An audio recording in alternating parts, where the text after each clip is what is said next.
debate on a motion by the Chairperson, Standing Committee on Finance and Budget, will proceed, and thereafter there will be division. The debate is on the adoption of the report of the committee on the county government's cash disbursement schedule for the financial year 2021-2022 and the approval of the county government cash disbursement schedule for the financial year 2021-2022. Thereafter, the county government's grants bill, Senate Bills number 35 of 2021, will be debated. This bill is courtesy of the Standing Committee on Finance and Budget. Another bill which has been scheduled for debate and division in the second reading is the Kenya Sign Language Bill, Senate Bills number 5 of 2021 by Senators Gertrude Musuruve and Senator Professor Margaret Kamar. The Chairperson, Sessional Committee on Delegated Legislation, will move a motion on the adoption of the report of the Committee on the Public Finance Management Sinking Fund Guidelines of 2021.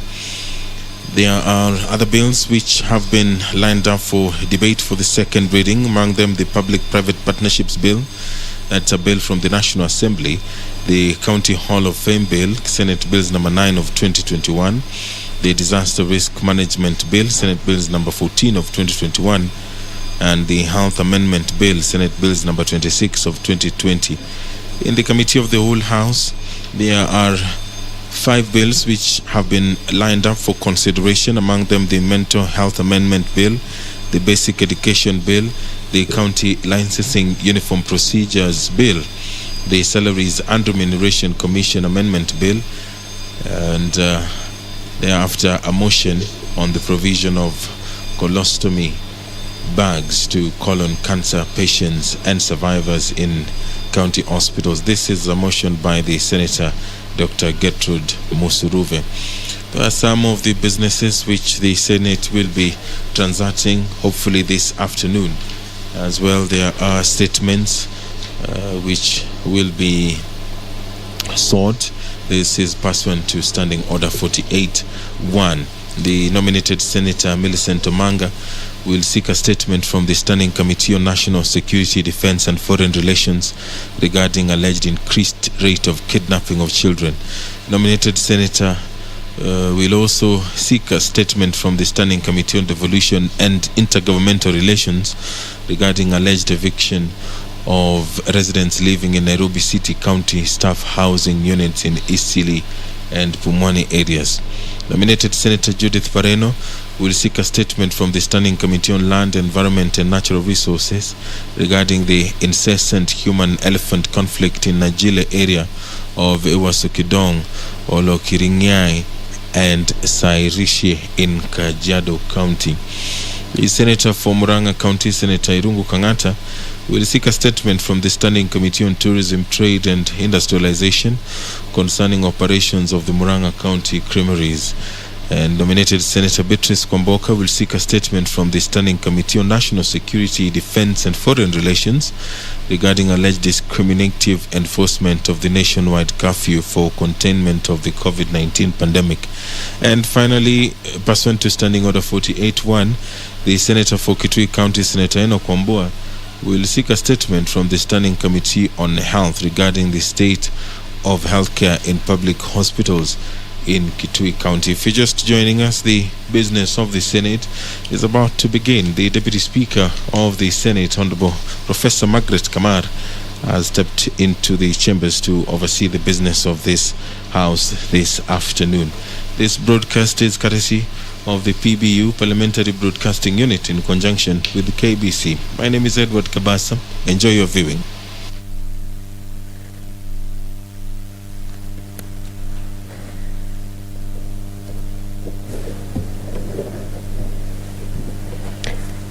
Prayer. Almighty God, we beseech you to behold with your abundant favor and blessings as your servants whom you have been pleased to call to leadership positions in this republic, with the guidance to treat and consider all matters that shall come under our deliberations in so just and faithful a manner as to advance the peace, prosperity, and welfare of our country and of those whose interests you have committed to our church. Amen.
Order number 1, administration of oath.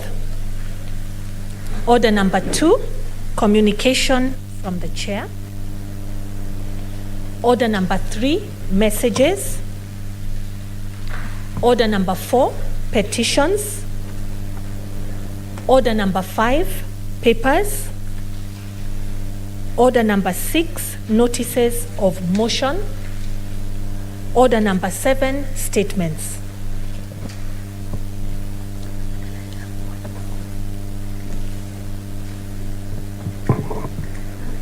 The first statement, Honorable Senators, is from the Senator of Laikipia, Senator Kinyua, under 47.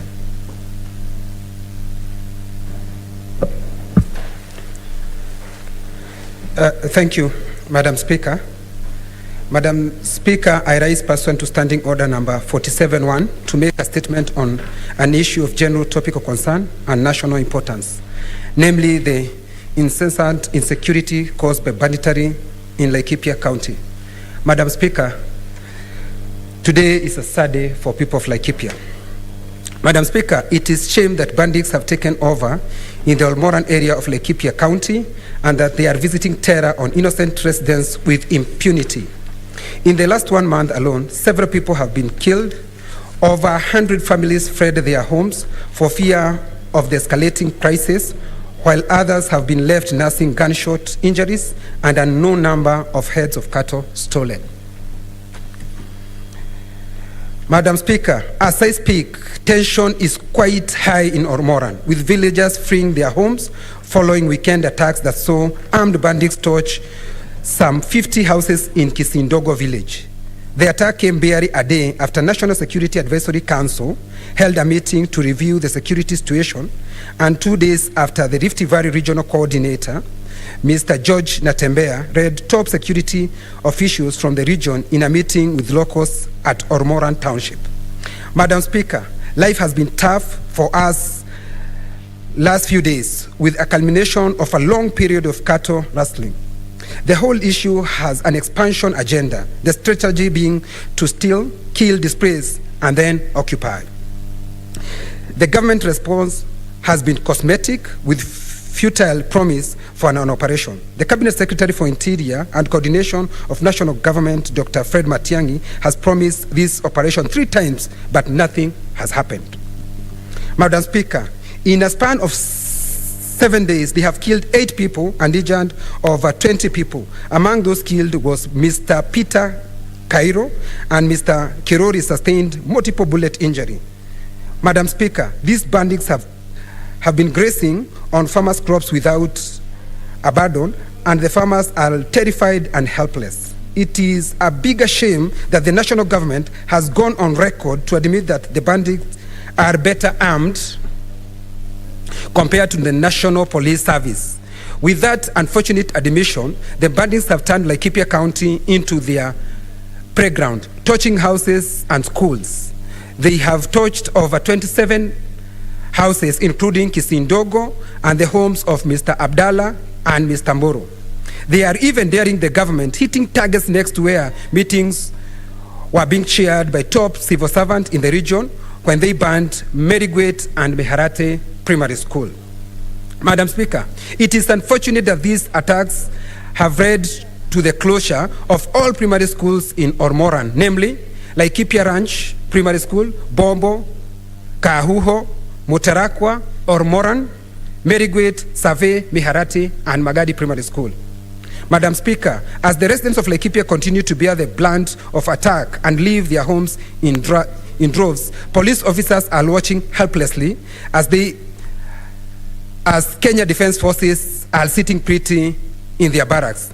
The home-based National Police Reserve had done an excellent job in containing the situation, but have since been withdrawn. Suffice it is to say that the situation deteriorated when they were withdrawn.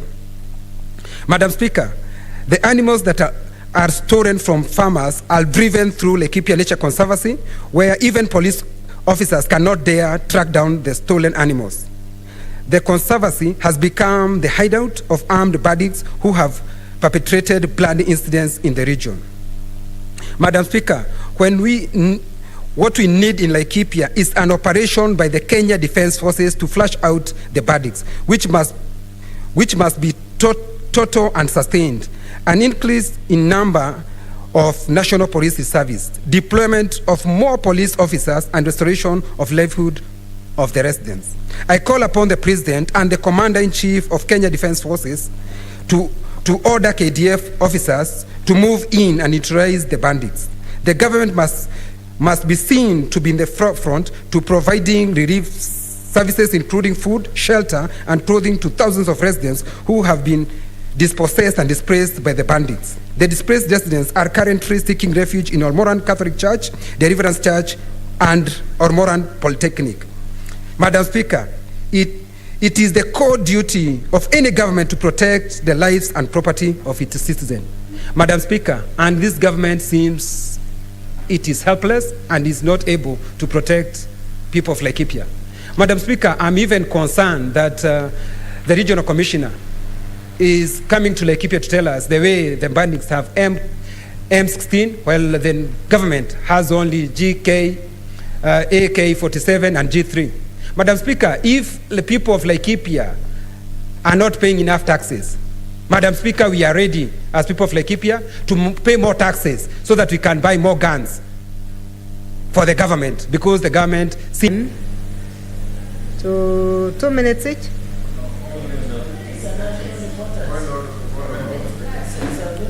I know it is of national interest, but I am seeing everybody has locked in.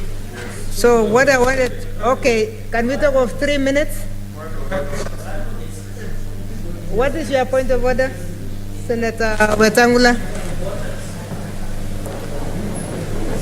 Thank you, Madam Speaker. Madam Speaker, I want to urge the chair to treat this matter as of extreme national importance and treat it as if it was a motion of adjournment. Given that on the order paper, Madam Speaker, we have several divisions, and as we wait for quorum for divisions, I would urge the chair to give us at least the first 1 hour so that we can debate this matter seriously and fully. It has constitutional implications and many other issues that we need to say, Madam Speaker. I beg to request. And in a matter of this nature, Madam Speaker, 2 minutes will hardly be enough for anyone to say anything. So I suggest that you give us 5 minutes each, with yours truly here requesting for 10. Senator Wetangula, now you want me to exercise discrimination in the House. I don't want to exercise discrimination in the House. I would really like to urge you, you can go to your point, don't repeat what has been said, so that The maximum is 5 minutes, but if you can take 3 or 2 minutes, if you can take 3 minutes, you will attract the eye of the speaker always. Now that the senator is suggesting that I should discriminate a little bit, I'll discriminate in the future if you really take less time. Because yes, we know this is something that's extremely serious. We want to give it the time that senators would like to give this motion. So let's try as much as possible to reduce time so that we're able to allow everybody to express themselves on this. Senator Gerard Gay Samson.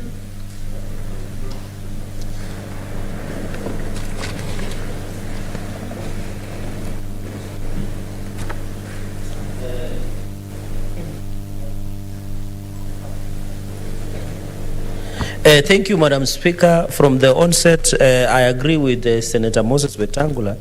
I had already discussed with Kinyua, but because we wanted resolution, we thought this is the best route.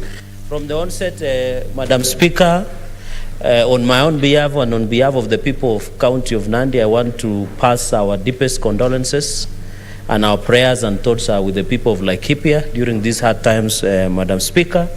We are wishing them well and praying that this insecurity that we are witnessing and the bandits have overthrown the government there, because the information we are having, Madam Speaker, is even the bandits are flying a black flag, which shows that they are in charge. And it is very unfortunate, Madam Speaker.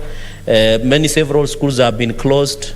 This is in clear violation of the constitutional provision. Madam Speaker, when you look under Article 238 of the Constitution on national principles of national security, this should have been the matter that should have been treated with the attention it deserves, Madam Speaker. I would have expected the CS in charge of Interior, the IG, not only the RC to be on the ground, Madam Speaker, so that they can be able to assist our people. Our people are in distress. They are suffering. And listening at the Laikipia Senator Kinyua, in fact, yesterday we had reports that even the meeting they were doing, a few meters, the bandits were shooting their guns around. And the only thing that the RC and the government has told us is that they are using M16 as opposed to Klanosco 47. So, Madam Speaker, I think we have a problem, and I agree and request that when you look under Article 29 of the Constitution, Madam Speaker, there is the freedom of security of the person. This freedom of these people have been violated, Madam Speaker. When you look under Article 40, protection of right to property, their property has been taken away in clear violation of the law, Madam Speaker. Madam Speaker, finally, is that the problem started, Madam Speaker, when there were 800 Kenya police reservists that were withdrawn, Madam Speaker. That is when these attacks happened in Laikipia. 3,000 had been commissioned and issued with the guns. The CS and the Ministry of Interior went and disarmed 3,000 Kenya police reservists. As we talk today, even someone has been killed allegedly in Kerio by these bandits who are fleeing towards your neighboring county of Elgeyo Marakwet, Madam Speaker, because the Kenya police reservists 800 were disarmed. And you know, in as much as, with all due respect to police that are going there, those bandits even don't eat bats. These are people who understand the terrain. The only people who can handle those bandits are Kenya police reservists, who should be given guns, who should be allowed to fight these bandits, Madam Speaker, in support of the police, Madam Speaker. So I think the government miscalculated the level of insecurity in that region that is spilling over to North Rift, Madam Speaker. Madam Speaker, I request, and I know you will give directions, the earliest the Committee of National Security, Foreign Relations and Defense should invite the CS in charge of Interior, Inspector General of Police, the DCI, and any other security should on be Tuesday, Madam Speaker. If it is earliest for tomorrow, Friday, Madam Speaker, as all of us are willing to appear, even if it means the Committee of the Whole, and I know Senator Moses Wetangula is member of the Security Committee, Madam Speaker. Madam Speaker, I want to appeal to you that when you will make directions, but you know, Madam Speaker, finally, is that this Inspector General of Police and Cabinet Secretary, if this country was functioning, these people should have resigned, because the lives and property we continue to lose is very unfortunate and disastrous, Madam Speaker. So, Madam Speaker, I want to call upon that the people who are in charge in security even call upon the President of the Republic of Kenya, because it looks that the Laikipia insecurity has overwhelmed Madam Speaker, our Security and Interior Minister, the President himself should intervene and even order that the military should go to Laikipia and ensure that insecurity does not spill over to any parts or any other parts of this country. I thank you, Madam Speaker, for that opportunity. Thank you, Senator. Senator Wetangula Moses Masika.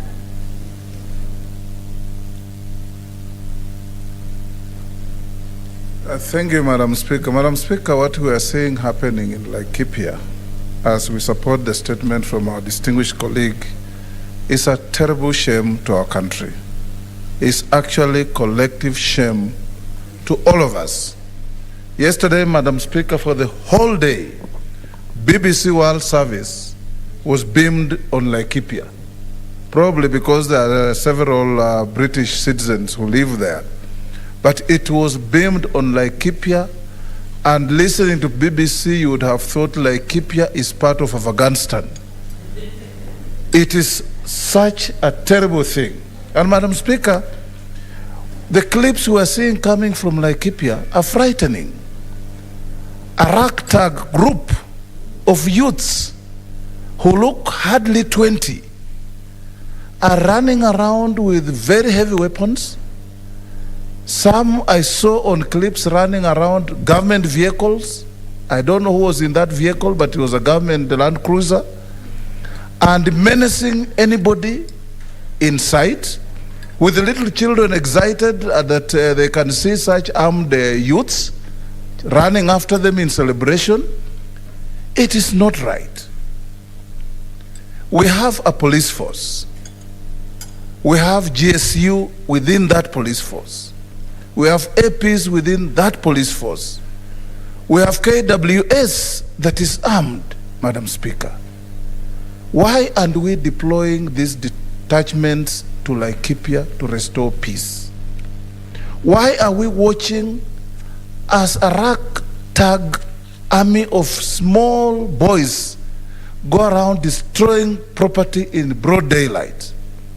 And what we're seeing is the regional commissioner engaging in helpless lamentations instead of acting, telling Kenya and the whole world that this ragtag army has G16, I don't know, whatever weapon. A weapon, he said first, that is with the British army, then we withdrew.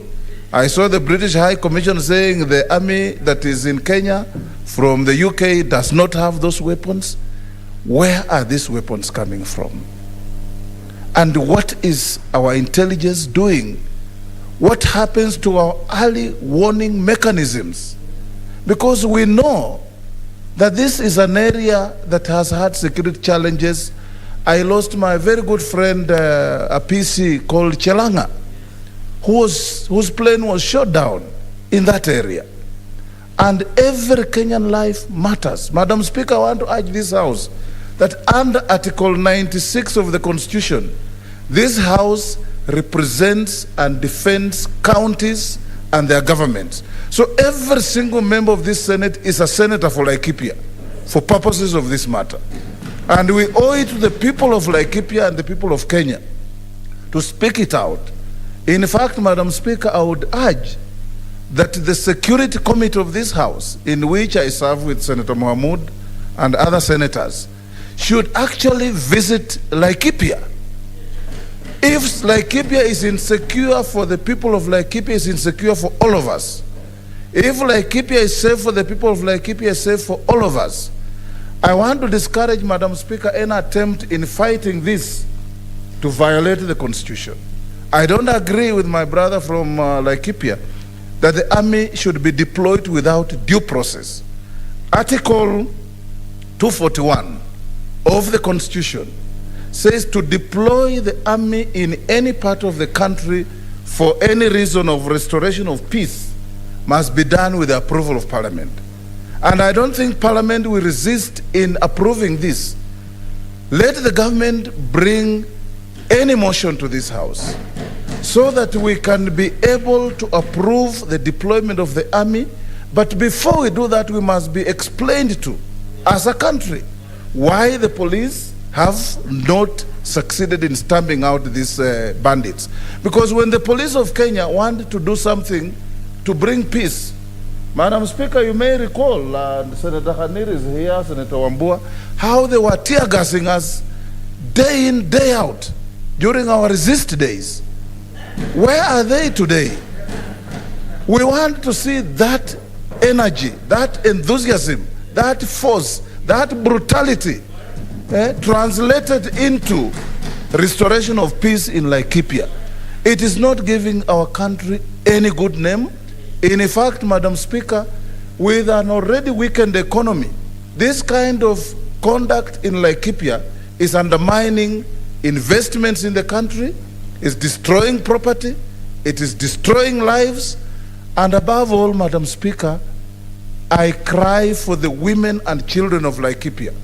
In a situation like this, the frontline sufferers are women and children. The men will take guns and run to the forest. The women will be watching over their children, will be staying at home knowing that they cannot leave their little kids to the attacks of bandits. And in the process, they get killed.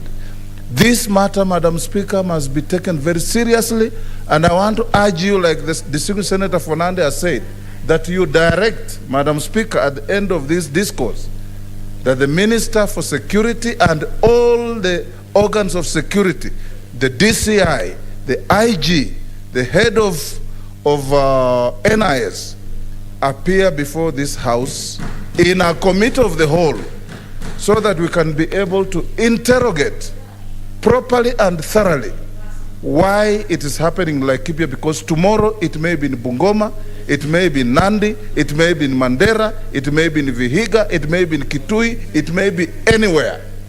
And this is not something, as responsible citizens of this country, as responsible leaders of this country, we should shy away from speaking to it.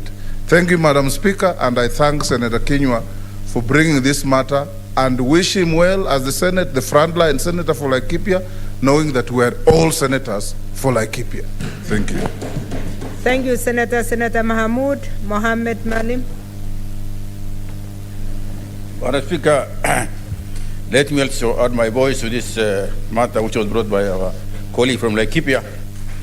Madam Speaker, security matters are very important to this country, because if the citizens of this country have no security, in fact, their life will be meaningless. Madam Speaker, Kenyan security is entrusted to our security forces, and of course, the local security is entrusted to the police, who are, we are told, are very well trained, and in fact, have good numbers. Madam Speaker, the issue of conflict internally between our people actually is something very serious which has been going on for a long time. There is no external threat which is coming to us in the matter now in Laikipia. It's something local, between local people, which is very serious. The police must be able then to deal with this matter very decisively. But there seems to be some laxity in terms of how they are dealing with these things. Because you cannot have, in fact, it is not the first time, serious now as this, but issues of, tribal clashes, issue of cattle rustling in parts of, this country, the North Rift, South Rift, here in Laikipia, that's been going on. And I think we take it very casually. And in fact, consequently, life is being lost every time. It's very shameful that our police, our leaders who lead the police accept that these bandits have got more sophisticated weapons than them. It's very shameful. In fact, it is shameful. Because, as said by my colleague from Bungoma, the police are very ready to deal with small matters when it comes to tear gassing and doing what they want. They are very busy withdrawing security forces from police, from politicians. They are very busy arresting senators who are supposed to vote on a very serious matter. They are doing things, they are very small matters. But the issues that concern this country and the people, they are not dealing with it. In fact, we must certainly sanction the IG and his team. It's not acceptable in the 21st century that Kenyans are killing one another in daylight, broad light, when everybody is just watching. And people complain, these people are sophisticated, they are doing this, our young people. I think deal with it. I don't also agree that we can deploy the army, without any proper process of law. But the police should be able to live with this. But I think there's laxity. Our police are very busy stopping vehicles on the road and just seeing, matters, collecting some small shillings here and there. But it's important that this matter is dealt with. It is no better place that this thing has come. It's our job as the leaders of this country to be able to do this matter seriously. Let us be serious and deal with matters serious. We are very busy dealing with very petty issues, issues which are, meant for 22 politics or not. We don't know whether we're going to reach even there. 22 politics, who is going to be what, who is going to be here, who is there, who is going to succeed who.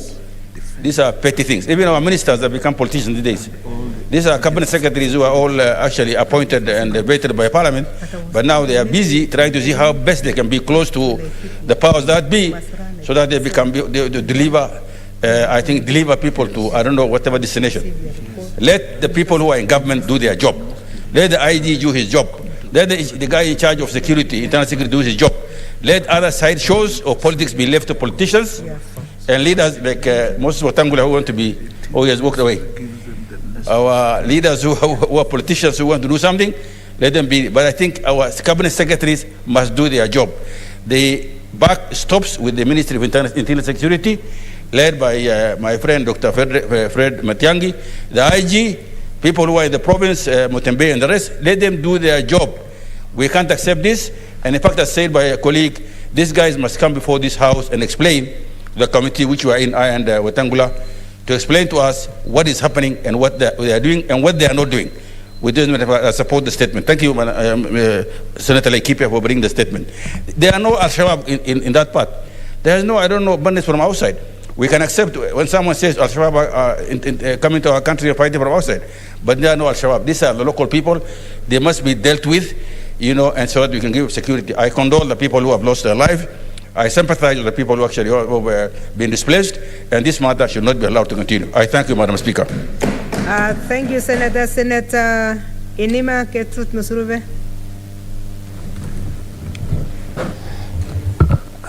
Thank you, Madam Speaker, for giving me an opportunity to air my views on this statement.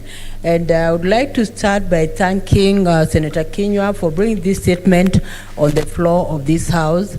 It is really, really painful and sad that a part of this country is going through massive insecurity. And when there is massive insecurity in an area, it is an issue that should concern us as a Senate. It is an issue that should concern the state. And it is unfortunate that such activities are happening in Laikipia, because constitutionally, when you look at Article 43, it is very clear that Article 43 talks on issues of security, that the state needs to give security to people, and it is a social economic right. There are not two ways that the people of Laikipia need security. And when you look at also Article 43(3), it actually speaks on the same issue and emphasizes that, it connotes that where someone is not able to give security to himself or his dependents,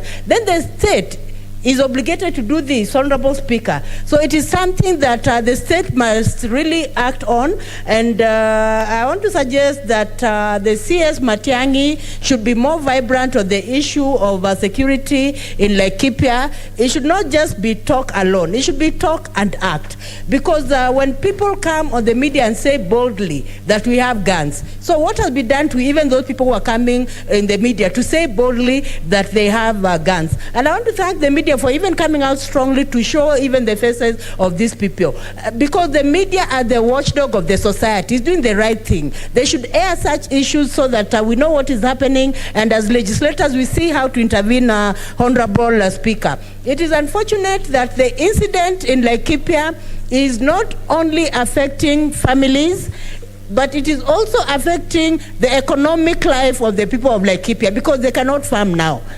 They are not stable at all. Children cannot go to school, Honorable Speaker.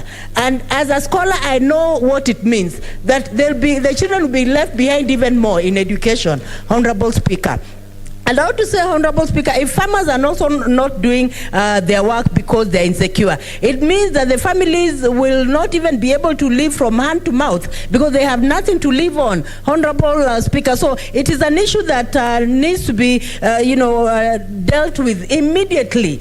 Urgently. There is no other way, Honorable Speaker, because when you look at the people of Laikipia, psychologically they are affected. Families are affected. There's a lot of insecurity, and even their lives that have been lost as a result of this, Honorable Speaker. Now, if 27 houses have been touched, Honorable Speaker, it means that those families that are affected are not only helpless, but they're also homeless. So if they're homeless, where are they at the moment, Honorable Speaker? We should ask ourselves as a Senate, where are they hibernating? Where are they keeping? Are they under a tree or where are they, Honorable Speaker? The committee that is going to look into this should do service to Kenyans, should do service to the people of Laikipia, so that people can see. People are watching. Not only Laikipians are watching, everyone is watching. All Kenyans are watching to see how are we going to handle this matter. Because if we are not able to handle this matter, if the government is not able to handle this matter, what happens in another region? If the same thing that is happening in Laikipia,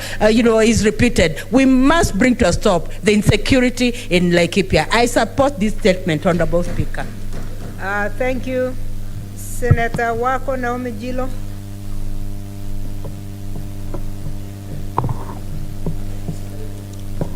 Thank you, Madam Speaker, for allowing me to add my voice to this very important statement by Senator Laikipia, as I also thank him for doing this on behalf of his people.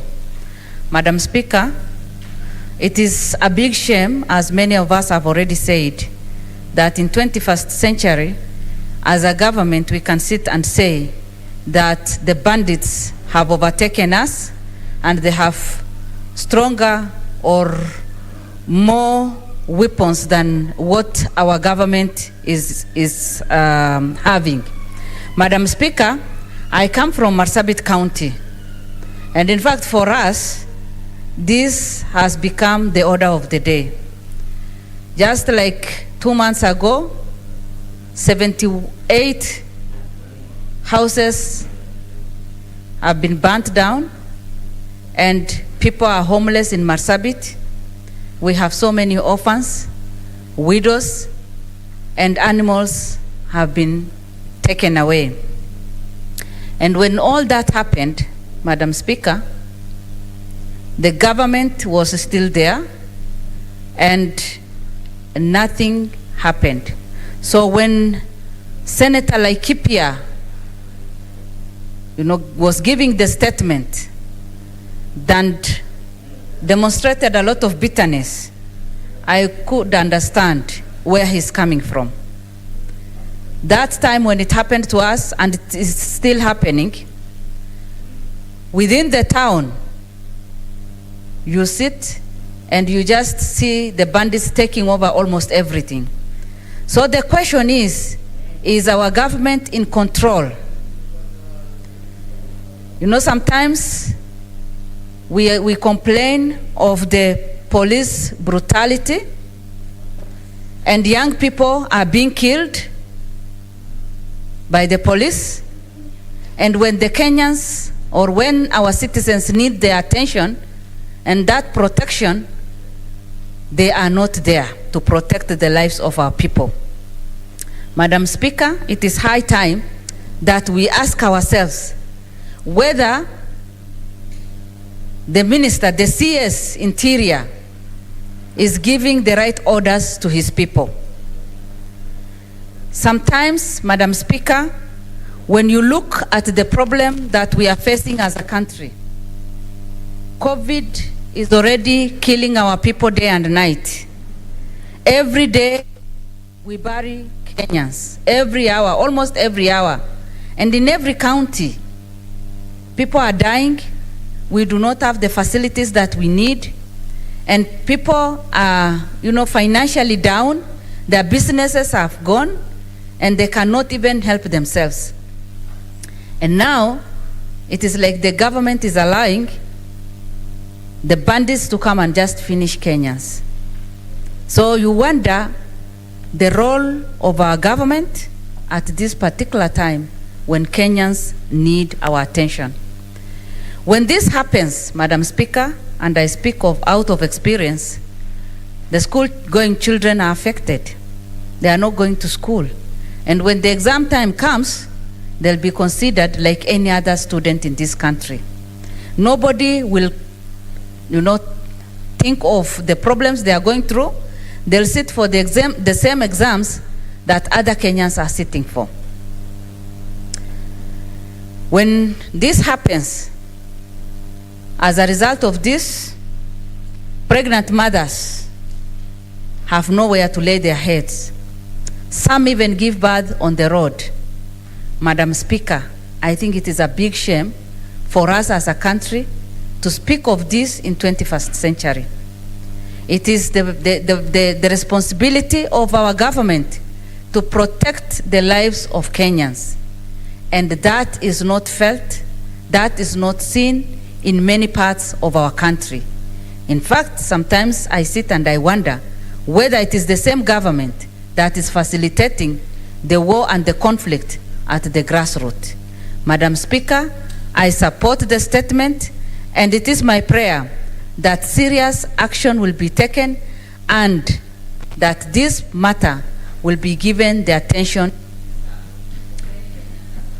Thank you, Senator. Time up. Senator Malala Cleophas Wahungu.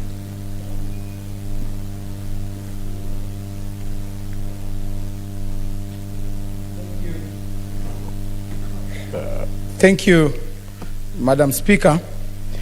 First of all, I want to thank my colleague, Senator from Laikipia, in exercising his powers under Article 96(1). Senator Kinyua, I want to join you in expressing my sincere condolences to the families that have lost their loved ones in your county. In the same breath, Madam Speaker, I also want to express my heartfelt sympathies to the affected citizens of Laikipia County. We have so many families which have been displaced, and as responsible leaders, it's good enough to pray with them, to stand with them and encourage them during this moment of grief. Madam Speaker, Chapter 4 of our Constitution is very clear, and more specifically Article 19(1) of the Constitution, which emphasizes on the Bill of Rights being an integral part of the Kenya's democracy. And it is also a framework of our social, economic, and cultural policies. It goes ahead and emphasizes the fact that the rights and fundamental freedoms in the Bill of Rights belong to the individual and are not granted by state. It is not a privilege to be given the Bill of Rights or to enjoy the Bill of Rights, Madam Speaker. This is a right that is supposed to be enjoyed by the citizens of this country, Madam Speaker. Madam Speaker, the right to life cannot be negotiated. The people of Laikipia have lost loved ones. We want to know, Madam Speaker, who will compensate them? There's no amount of compensation that is going to fill the gaps of the people who have lost their loved ones in Laikipia. And therefore, this calls for somebody being responsible, Madam Speaker. We have the issue of human dignity. We have families. I saw families now living away from their homes, Madam Speaker. Article 28 is very emphatic on the fact that every person has inherent dignity, and that dignity, Madam Speaker, needs to be respected and protected.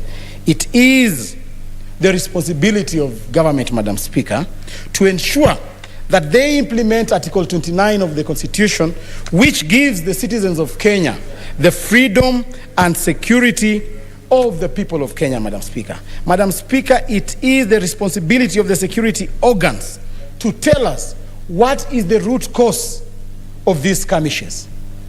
We have rumors that the cause of these skirmishes are the fight between the semi-nomadic pastoralists and the ranch owners.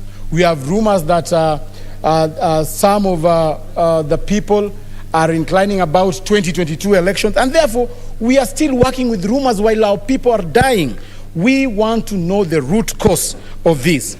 Madam Speaker, it is sad that in such an instance, the security organs rush to do what we call political arrests, just to decoy us from the real cause of this thing.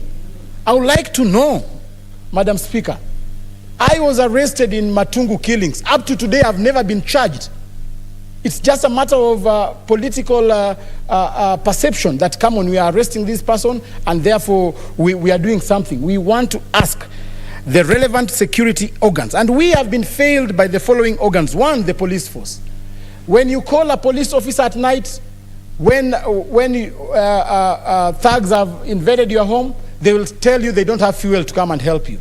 But when they smell the pungent fumes of Chang'an, their Land Cruisers get fuel immediately, Madam Speaker. The police force has let us down on this issue, Madam Speaker. Second, the national intelligence, Madam Speaker, has failed us. Up to today, they do not know who is funding these people, Madam Speaker. They are guessing like any other citizens. We want to call upon the director of the national intelligence. Rise up to your occasion, Madam Speaker. And lastly, the DCI. The DCI has failed in its investigatory role, Madam Speaker. It is wrong, Madam Speaker. We've had these issues from Baragoi to Kuresoi to Laikipia. Up to today, Madam Speaker, nobody has been brought to book. So we want to call upon those three agencies to rise to the occasion and sort out the Laikipia issue. Otherwise, the Senator for Laikipia, I want to congratulate you for standing for your people. You've stood with your people, and I believe they will never forget you for standing with them. Thank you. Thank you, Senator. Senator Mary Yane.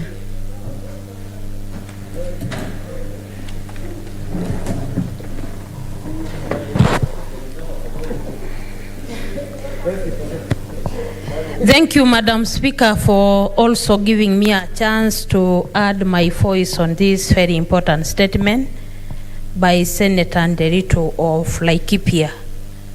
Madam Speaker, the Constitution in Chapter 4, Part 2, Article 26 and 27 guarantees security and freedom to the citizens of this country. Madam Speaker, but what we are seeing in Laikipia is lack of security, lack of peace, lack of shelter, and lack of freedom, and even lack of food for the citizens of Laikipia because of insecurity. Madam Speaker, this is a replica of what is happening in many parts of this country. Just the other month, we experienced a lot of insecurity in Kajiado, where even citizens took the law by their hands and started killing themselves. This is because the security organs have failed to protect the people. Many a times, livestock theft,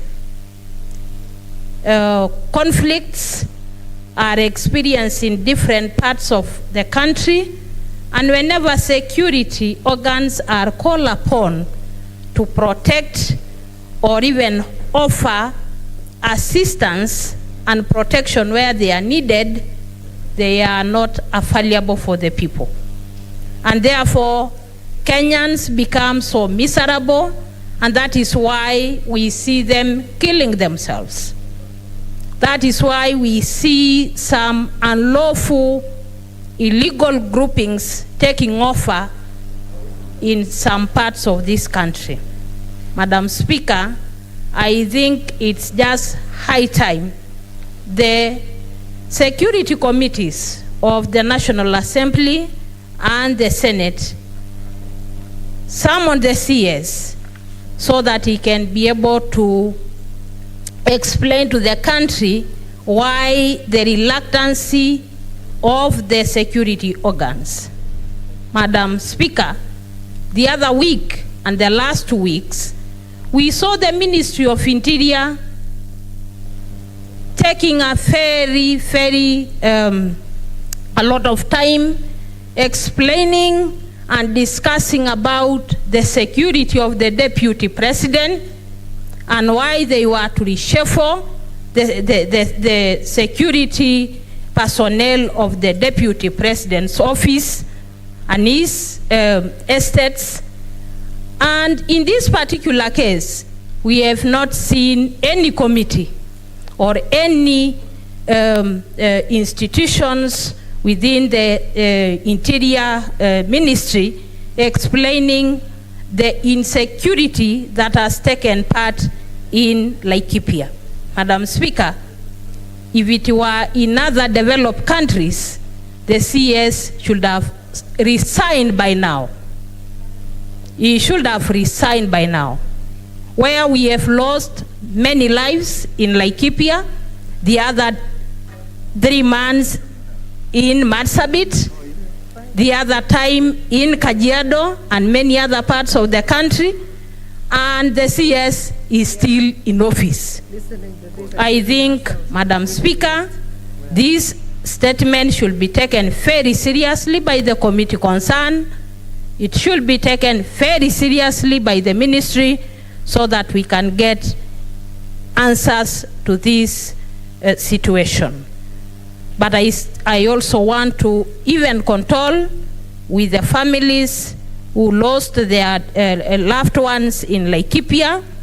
And I also want to urge the county government of Laikipia with humanitarian organizations to make sure that they've offered the shelter and food to the affected persons in Laikipia County.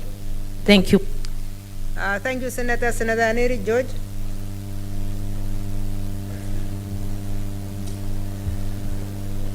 Madam Speaker, I want to thank you for the opportunity. Let me, at the very outset, take this opportunity, number one, to thank the Senator for Laikipia, my brother Senator Kinyua, for bringing this matter to the floor of this august house. Number two, allow me to convey my condolences and those of the people of Vihiga to the people of Laikipia and their leaders, included our colleague Senator Kinyua. Madam Speaker, indeed, this is a matter of extreme national importance. Extreme national importance. What is happening in Laikipia is extremely sad, just to say the least. And it is unfortunate and a great shame to this country that this has been going on for over 2 weeks, and the country, the government looks like it's helpless. It can't help. When you see government officials going to the side, they're just going to mourn with the rest of the populace. They don't seem to have a solution to end this massacre. Madam Speaker, people have lost lives. My understanding as a political scientist of a government is that the first and foremost responsibility of any government is to provide security to its citizens and their property. Any government that is unable to provide security to its citizen has no business calling itself a government. Absolutely no business. In fact, Madam Speaker, it should resign. That government should resign. I heard my colleagues say the minister should resign, the whatever, security agents, the government should resign if you are unable to give security to the people that put you in place. Insecurity in any part of the country is insecurity to all of us. So we should not sit back and say that is Laikipia. Tomorrow it will be Vihiga. The day after it will be Nandi. to be Kitui. So we must stand up with one voice as the Parliament of the Republic of Kenya to condemn this in the strongest terms possible. Madam Speaker, it is sad. We've been told the schools have been closed. Children are not going to school. And I heard Senator Wako say that these children, the same children who are not going to school, will be examined with the rest of the children who are continuing with their education now. How do you expect them to compete when they're out of school, missing lessons? Madam Speaker, this must be brought to an end. I want to support the calls for deployment of KDF. And Senator Wetangula put it very well, that there is a procedure to deploy KDF. It is provided for in our Constitution under Article 241, paragraph 3C, that it should be with the consent of Parliament. But how long will it take to call Parliament? It's a day. This is an emergency. I have not heard the government come out strongly, the head of government come out strongly on this matter. In fact, everything else should be stopped. You can't talk of development when people are dying. All other government activities must be stopped until this matter is arrested. Madam Speaker, I see my time is up. We condole with the people of Laikipia, and may the souls of those who have left us rest in peace. Thank you, Senator. Senator Langat Christopher, I don't see him. The next one would have been Senator Palhada, but she is doing a visit. So, Senator Omanga Millicent.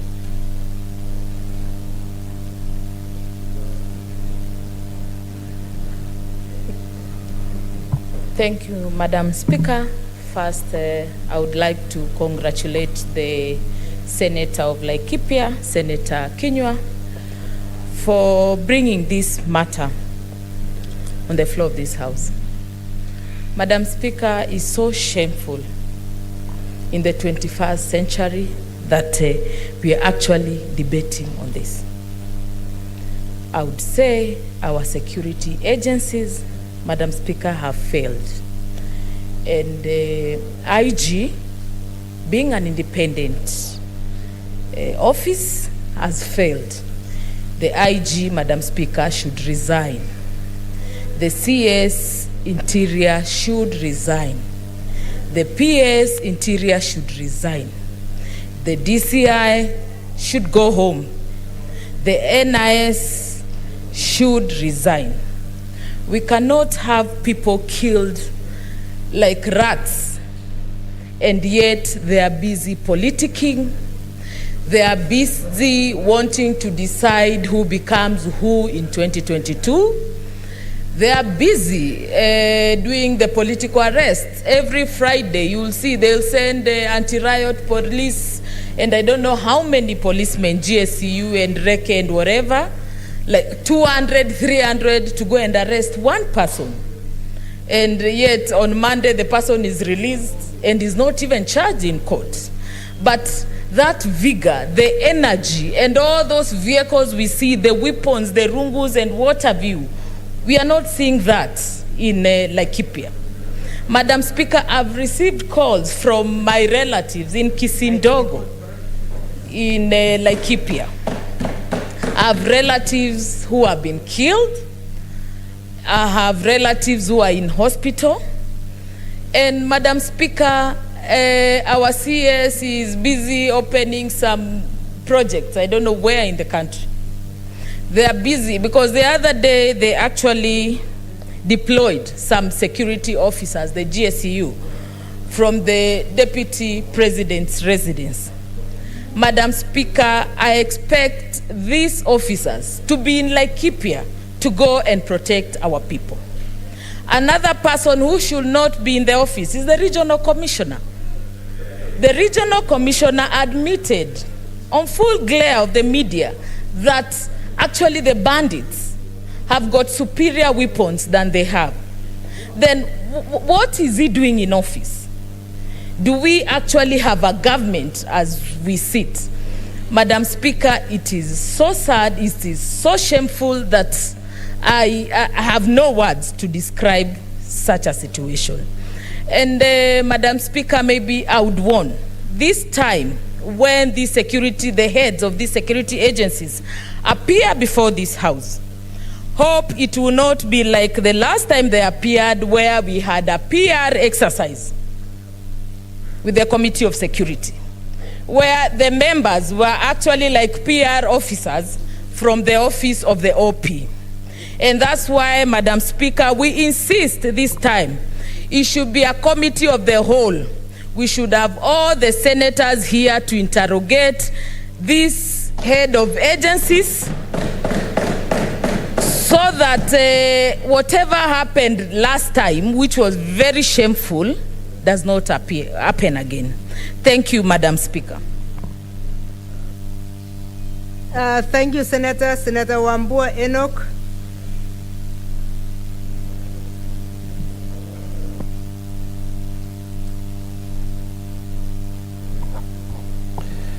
Thank you, Madam Speaker. Madam Speaker, on my own behalf, on behalf of my family and on behalf of the great people of Kitui County, I stand in the gap to condole with the families of the victims of the Laikipia bandit attacks. Madam Speaker, I remember when the attacks happened and were reported, I called my friend, my brother, Senator Kenywa, because I knew he was on the ground. And he mentioned to me that him and the area member of parliament actually escaped attack by a whisker. That in going to try and remedy the situation, the bandits were so emboldened that they struck only a few kilometers away from where they were, and I advised him that generals don't fight in the battlefield. He should consider retreating to come and mobilize support for the operation, which he has continued to do. And so to you, my brother, Senator Kenywa, thank you for standing with your people, and thank you for bringing this statement here, so that we can also be part of that attempt to help the people of Laikipia, because it has been said by my colleagues, banditry in Laikipia is banditry everywhere else in this country. Madam Speaker, there are things that we think as a Senate the national government should do, and do very, very fast, to avert further suffering of the people of Laikipia. Madam Speaker, it has been said that there is need to move with speed to equip the KPR in Laikipia and equip them with guns that resemble the guns that the bandits are using. The Speaker, or even superior guns. The Speaker, I saw the regional commissioner on national TV, physically shaken, announcing to the nation that the bandits are using more superior weapons than the police. And I said, how? How can that happen? How did those weapons even find their way to Laikipia? Madam Speaker, at some point 3-4 years ago, the former Chief Justice of the Republic of Kenya, Dr. William Mutunga, spoke about a bandit economy. I don't know what it is that he had in mind, but actually now I think it's time to address ourselves to a bandit country. Why am I saying this, Madam Speaker? I'm saying this because these incidents of banditry in this country have become too much. Madam Speaker, I'm reminded of situations in Kainuk, in the border between West Pokot and Turkana, Baragoi in Samburu County, Kapedo, in the border between Baringo and Turkana, and now Laikipia. And Madam Speaker, it is still very fresh in the minds of Kenyans what happened in 2014 when 19 police officers were ambushed and massacred by bandits in Kapedo. Madam Speaker, we should not allow this to happen. And so, Article 245 of the Constitution of Kenya 2010 gives the Inspector General of Police express authority to enforce the law everywhere in this country. And so there can never be an excuse from the office of the Inspector General of Police that he is unable to contain the situation in Laikipia.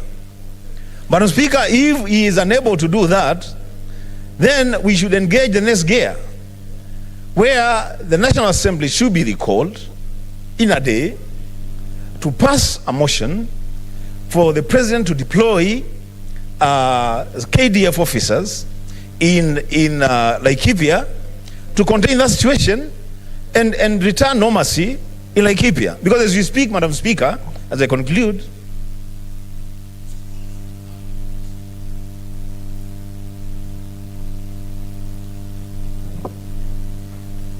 time is up.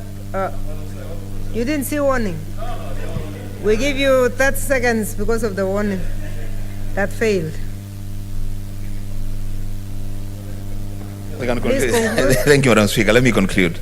Madam Speaker, I was saying that schools have been closed. Some have been burned down in Laikipia. Churches, places of worship, have been closed. Livelihoods have been destroyed.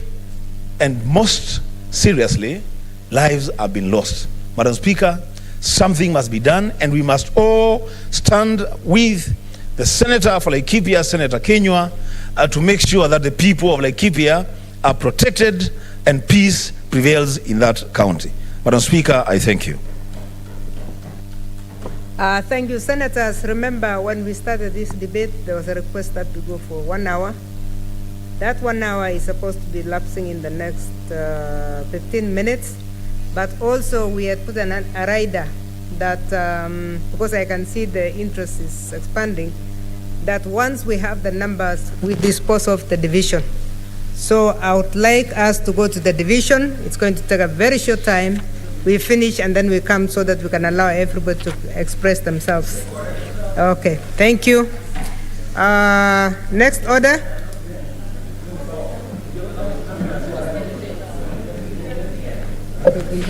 Order number 8, motion, adoption of the report of the Standing Committee on Finance and Budget on the county government's cash disbursement schedule for the financial year 2021-2022 and approval of the county government's cash disbursement schedule for the financial year 2021-2022 division. Honorable Senators, I would now like to put the question. The question on the motion of adoption of the. I'd like to put the question that the Senate adopts the report of the Standing Committee on Finance and Budget on the cash disbursement schedule for financial year 2021-2022 laid on the table of the Senate on Tuesday, 7th September 2021, and that pursuant to Section 17(7) of the Public Finance Management Act and Standing Order 183.3, the Senate approves the county government's cash disbursement schedule for the financial year 2021-2022. We will go into voting, and please ring the bell for 1 minute. And I want to ask those who are online, please don't leave. We have 3 divisions today. If you are outside, please come in. We need tellers from both sides. Cherargei, thank you. You are the teller on this side. And Kwamboga on the other side.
Honorable Senators, this is going to be a roll call vote, and we shall start right away. Senator Adan Dulo Fatuma, Isiolo County. Senator Ali Abdullahi Ibrahim, Wajir County. Senator Boy Issa Juma, Kwale County.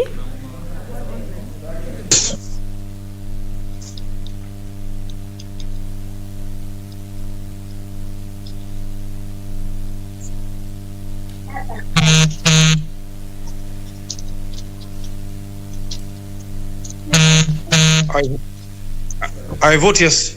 Thank you, Senator. Senator Cherarke Samson Kiprotich, Nandi County. Madam Speaker, on behalf of the people of Nandi, I vote yes. Senator Cheriot Aaron Kipkirui, Kericho County.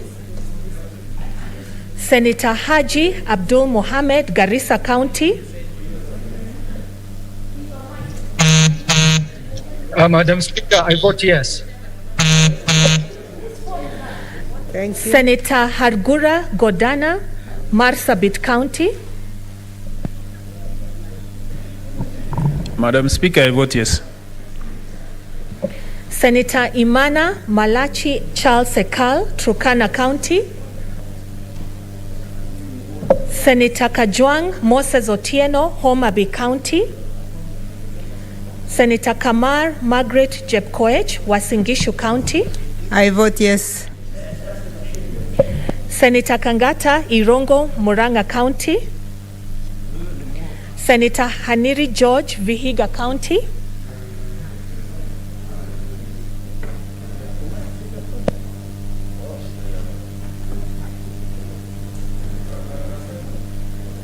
Madam Speaker, for and on behalf of the people of Vihiga, I vote yes to the disbursement schedule.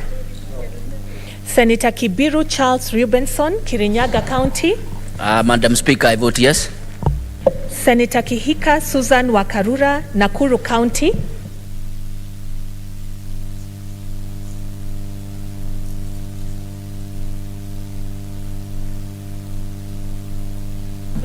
All right. Senator Kimani Paul Wamatangi, Kiambu County.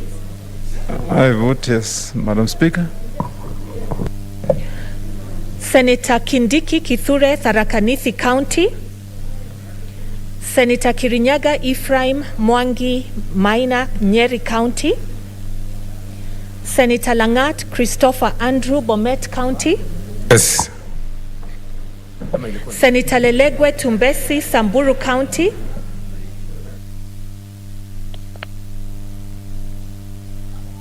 Madam Speaker, I vote yes.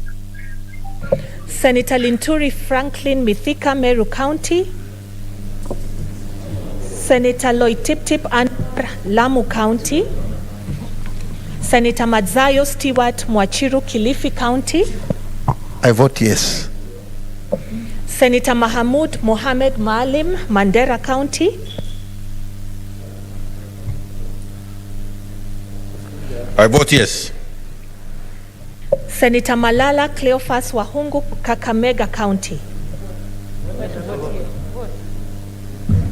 On behalf of Kakamega County, I vote yes. Senator Mbito Michael Malinga, Trans Nzoia County.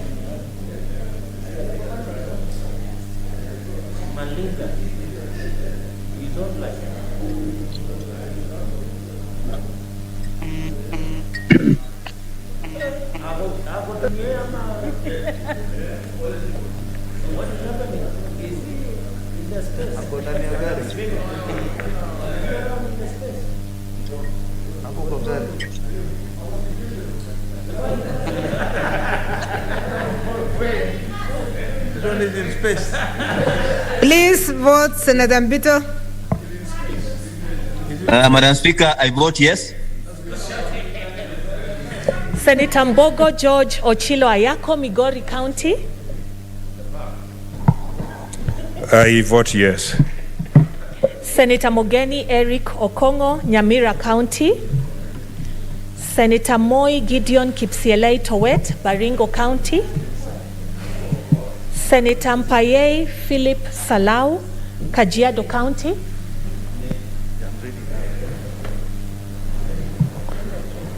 On behalf of Kajiado delegation, I vote yes. Senator Murkomen Onesimus Kipchumba, Elgeyo Marakwet County. I vote yes. Senator Mudhama Agnes Kavindu, Machakos County. Senator Mutula Kilonzo Jr. Oh, I see. Apologies. On behalf of the people of Machakos County, I vote yes. Thank you. Senator Mutula Kilonzo Jr., Makueni County.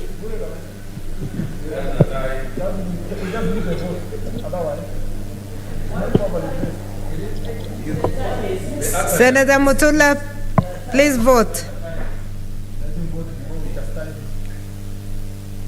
Senator Mutula, we can see you, but we cannot hear you.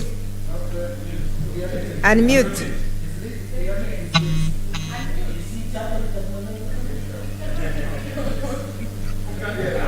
We can't hear you.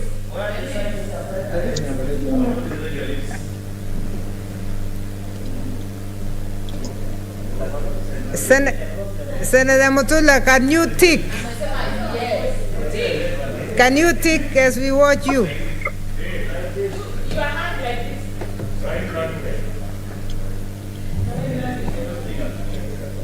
We can't hear you. Just give us a tick. Okay. Must be asleep wherever he is. Senator Mwangi Paul Githiomi, Nyandarua County. Senator Mwaruma Jones Mwashushe, Taita Taveta County. Madam Speaker, I vote yes. Mandela.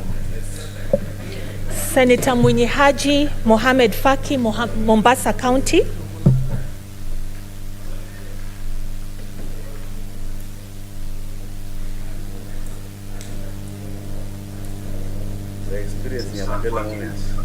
Madam Speaker, I vote yes.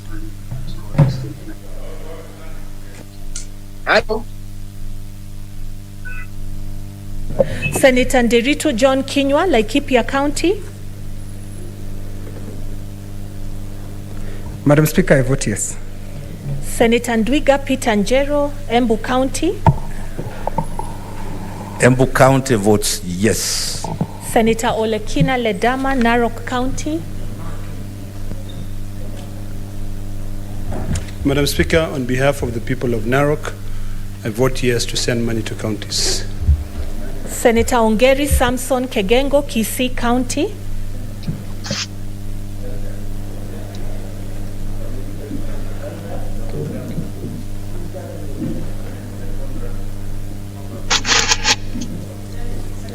Senator Ongeri, we are waiting for you to vote.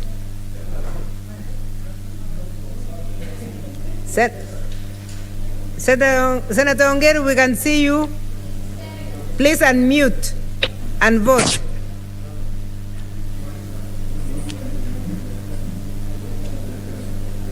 Senator Ongeri, if you are hearing us, please unmute and vote.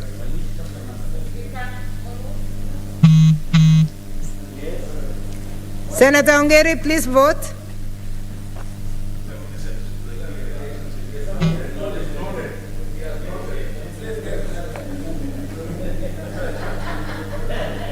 We hope.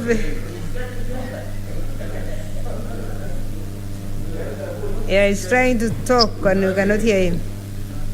Madam Speaker, the platform has a problem. Okay, now we can hear you.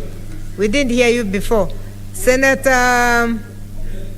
Ongeri, please vote. Tick. Yeah. Senator Orengo James, Siaya County.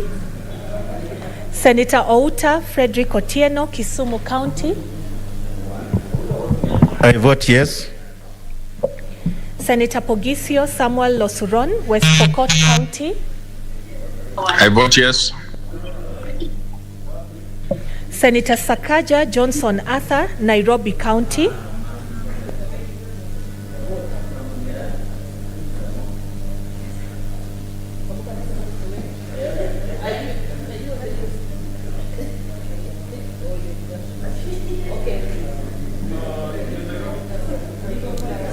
Nairobi, vote. Mike. On behalf of Nairobi County delegation, majority in the House, I vote yes. Senator Wako Sitswila Amos, Busia County. Senator Wambua Enoch Kio, Kitui County. Madam Speaker, I vote yes. Senator Wario Golich Juma, Tana River County. Senator Wetangula Moses Masika, Bungoma County.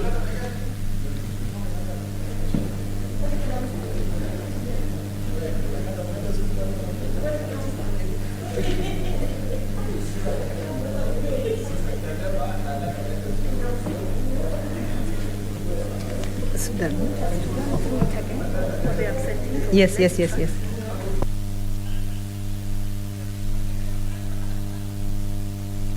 Let me use your list. Okay, we'll do a second round for those who may have missed out.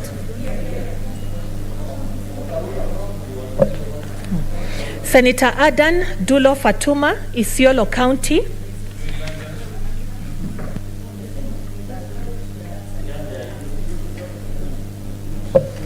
Senator Ali Abdullahi Ibrahim, Wajir County. Senator Imana Malachi Charles Ekal, Turkana County. Senator Kajwang Moses Otieno, Homa Bay County. Senator Kihika Susan Wakarura, Nakuru County.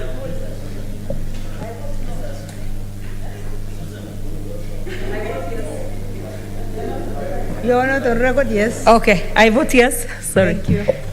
Senator Kindiki Kithure, Tharaka Nithi County. Senator Kirinyaga Ephraim Mwangi Maina, Nyeri County. Senator Linturi Franklin Mithika, Meru County. Senator Loitiptip Anwar, Lamu County. Senator Moi Gideon Kipsielei Towet, Baringo County.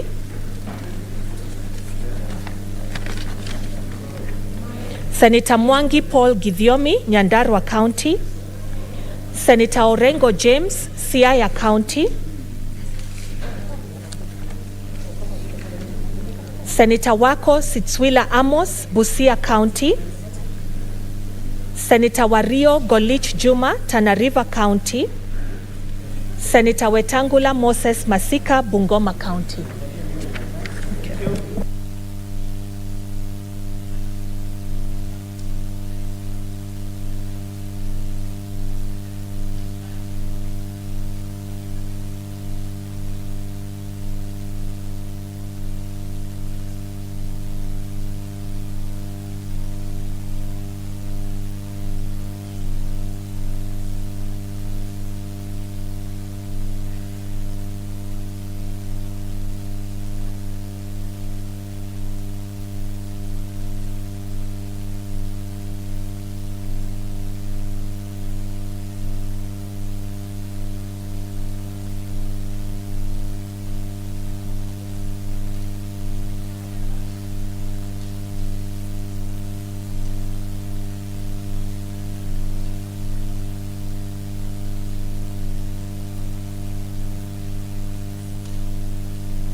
Okay, we'll move to the next vote so that we announce all of them at the same time.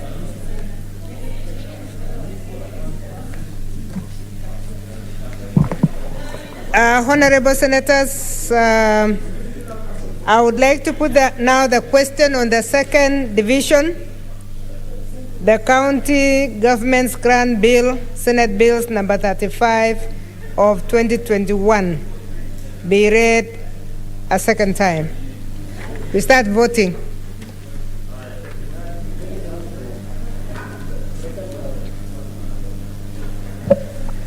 Senator Adan Dulo Fatuma, Isiolo County.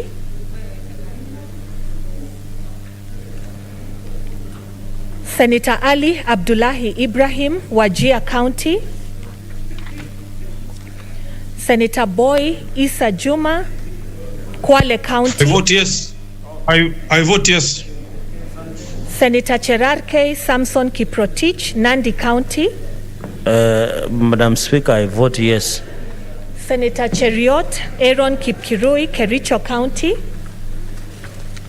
Senator Haji Abdul Mohammed, Garissa County. Senator Hargura. Madam Speaker, I vote yes. Where is the tie? Senator Hargura Godana, Marsabit County. Madam Speaker, I vote yes. Senator Imana Malachi Charles Sekal, Turkana County. Senator Kajwang Moses Otieno. Senator Kajwang Moses Otieno, Homa Bay County.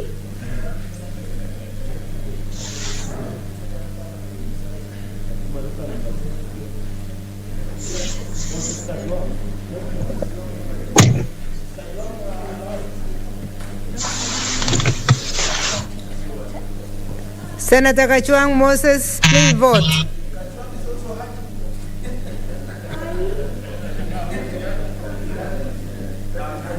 Control room, let's go to the right window. Yeah, continue. Senator Kamar Margaret Jepkoech, Wasingishu County.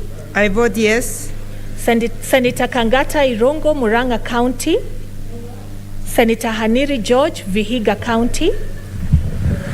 Madam Speaker, I vote yes. Senator Kibiru Charles Rubenson, Kirinyaga County. Madam Speaker, I vote yes. Senator Kihika Susan Wakarura, Nakuru County.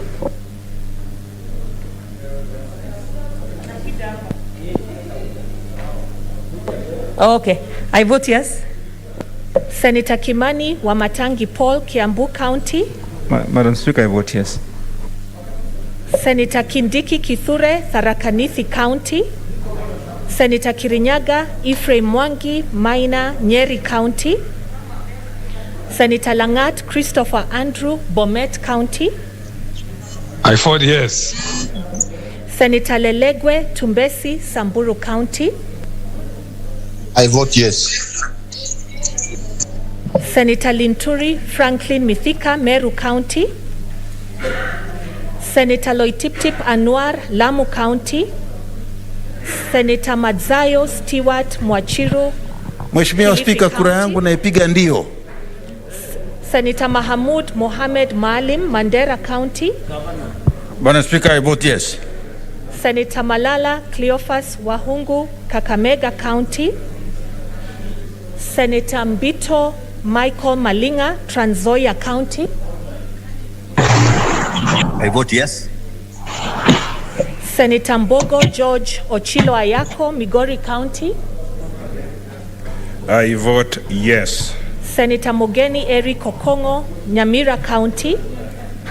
Senator Moi Gideon Kipsielei Towet, Baringo County. Senator Mpaye Philip Salau, Kajiado County. On behalf of Kajiado delegation, I vote yes. Senator Murkomen Onesimus Kipchumba, Elgeyo Marakwet County.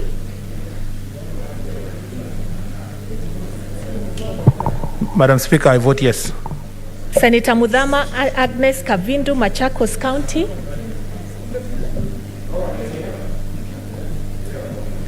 Madam Speaker, I vote yes. Senator Mutula Kilonzo Jr., Makueni County. Madam Speaker, I vote yes. Senator Mwangi Paul Githiomi, Nyandarua County. Senator Mwaruma Jones Mwashushe, Taita Taveta County. Mheshimiwa Spika, kwa niaba ya watu wa Taita Taveta, kura yangu ni ndio. Senator Mwinyi Haji Mohamed Faki, Mombasa County. Senator Nderitu John Kinywa, Laikipia County.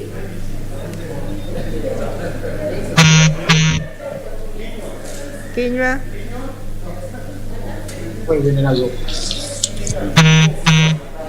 I vote yes. Senator Ndwiga Peter Njeru, Embu County. I vote yes. Senator Olekina Ledama, Narok County. Madam Speaker, I vote yes. Senator Ongeri Samson Kegengo, Kisii County. Madam Speaker, I vote yes. Senator Orengo James, Siaya County. Senator Outa Frederick Otieno, Kisumu County. I vote yes. Senator Pogisio Samuel Losuron, West Pokot County.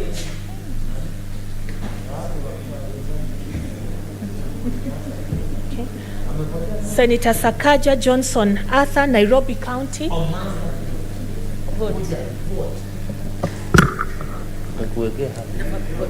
Yes. Nairobi County votes yes. Senator Wako Sitswila Amos, Busia County. Senator Wambua Enoch Kio, Kitui County. Madam Speaker, I vote yes. Senator Wario Golich Juma, Tana River County. Senator Wetangula Moses Masika, Bungoma County.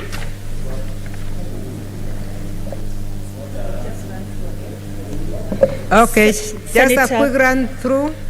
Senator Adan Dulo Fatuma, Isiolo County. Senator Ali Abdullahi Ibrahim, Wajir County. Senator Cheriot Aaron Kipkurui, Kericho County.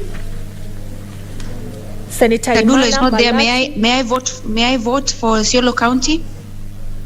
If Senator Dulo is not there? Yes, go ahead. Senator On behalf of the Isiolo delegation, I vote yes. Thank you. Senator Kajwang Moses Otieno, Homa Bay County. Senator Kangata Irongo, Muranga County. Senator Kindiki Kithure. Madam Speaker, I was available for the vote. Yes, Senator Moses Kachwang, please vote. Madam Speaker, I vote yes. Thank you. Senator Kirinyaga Ephraim Mwangi Maina, Nyeri County.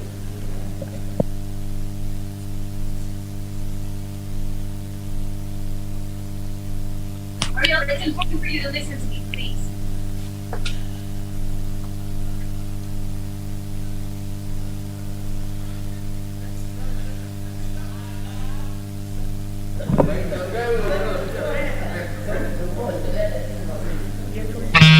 Senator Maina.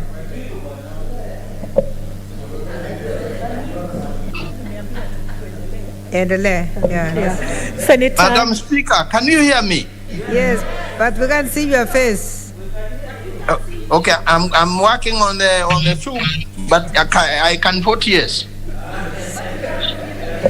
Senator Linturi Franklin Mithika, Meru County. Senator Loitiptip Anwar, Lamu County. Senator Malala Cleophas Wahungu, Kakamega County. Senator Mogeni Eric Okongo, Nyamira County. Senator Mwangi Paul Githiomi, Nyandarua County. Senator Munyihaji Mohamed Faki, Mombasa County.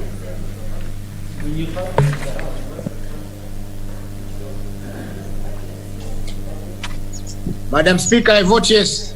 Thank you, Senator. Senator Orengo James, Siaya County.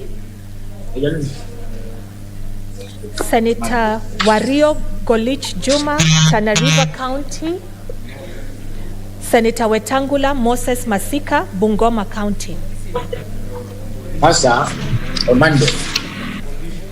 Senator Pogisio Samuel Losuron, West Pokot County. Waambie kwamba according to the Senator Bogisho. Speaker, I vote yes. Thank you.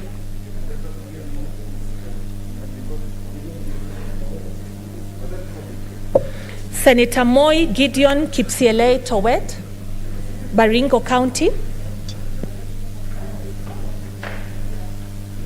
I vote yes. Thank you, Senator.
Now we shall go for the last one. Next order. Order number 10, the Kenyan Sign Language Bill, Senate Bills number 5 of 2021, division. Honorable Senators, I now put the question that the Kenyan Sign Language Bill, Senate Bills number 5 of 2021, be read a second time.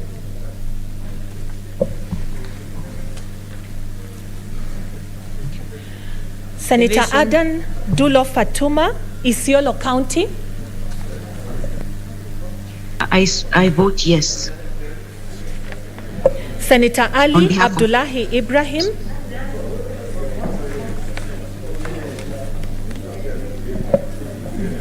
Senator Ali Abdullahi Ibrahim, Wajir County. Senator Boy Isa Juma, Kwale County. On behalf of Kwale County, I vote yes. Senator Cherarke Samson Kiprotich, Nandi County. On behalf of the people of Nandi, I vote yes also. Senator Cheriot Aaron Kipkirui, Kericho County. Senator Haji Abdul Mohammed, Garissa County. Yeah. Hey, unajua nini nguni ana Madam Speaker, I vote yes. Senator Hargura Godana, Marsabit County. Madam Speaker, I vote yes. Senator Imana Charles Ekal, Turkana County. Senator Kajwang Moses Otieno, Homa Bay County. Madam Speaker, I vote yes. Senator Kamar Margaret Jepkoech, Wasingishu County. I vote yes. Senator Kangata Irungu, Muranga County. Senator Haniri George, Vihiga County. Madam Speaker, I vote yes. Senator Kibiru Charles Rubenson, Kirinyaga County. Madam Speaker, I vote yes. Senator Kihika Susan Wakarura, Nakuru County. Madam Speaker, I vote yes. Senator Kimani Wamatangi Paul, Kiambu County.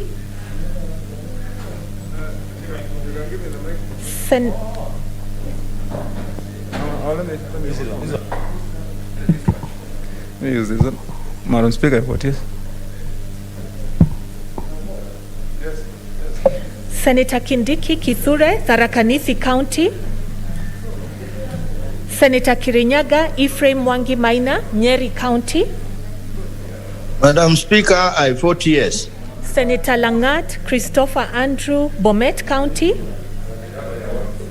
Speaker, ndio. Senator Lelegwe Tumbesi, Samburu County. Senator Linturi Franklin Mithika, Meru County. Senator Loitiptip Anwar, Lamu County. Senator Madzayo Stewart Mwachiru, Kilifi County. Senator Mahamud Mohamed Maalim, Mandera County. I vote yes. Senator Malala Cleophas Wahungu, Kakamega County. Senator Mbito Michael Malinga, Trans Nzoia County.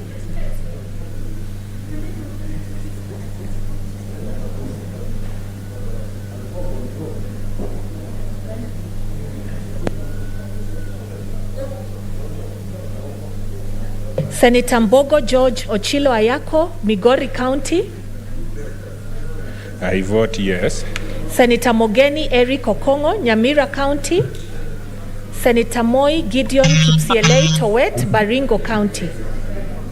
I vote yes. Senator Mpaye Philip Salau, Kajiado County. On behalf of Kajiado delegation, I vote yes. Senator Murkomen Onesimus Kichumba, Elgeyo Marakwet County. I vote yes. Senator Mudhama Agnes Kavindu, Machakos County. Madam Speaker, I vote yes. Senator Mutula Kilonzo Jr., Makueni County. Madam Speaker, I vote yes. Senator Mwangi Paul Githiomi, Nyandarua County.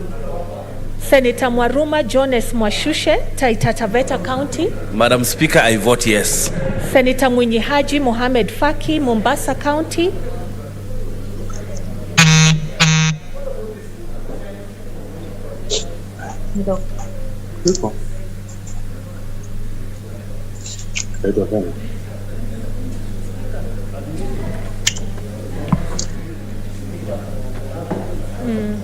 Please vote. Okay. We cannot see him. We cannot hear you. Senator Nderitu John Kinyua, Laikipia County. I vote yes. Senator Ndwiga Peter Njeru, Embu County. Senator Olekina Ledama, Narok County. Madam Speaker, I vote yes. Senator Ongeri Samson Kegengo, Kisii County. Vote yes. Senator Orengo James, Siaya County. Senator Outa Frederick Otieno, Kisumu County.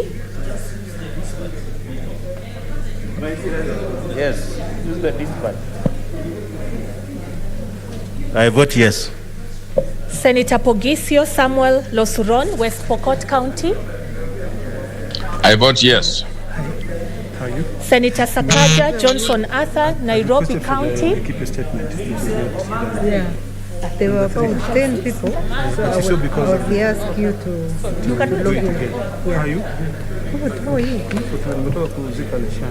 On behalf of Nairobi County, I vote yes. Senator Wako Sitswila Amos, Busia County. Senator Wambua Enoch Kio, Kitui County. I vote yes. Senator Wario Golich Juma, Tana River County. Senator Wetangula Moses Masika, Bungoma County.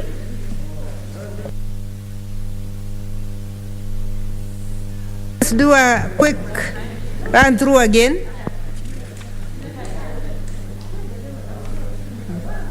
Senator Kangata Irongo, Muranga County.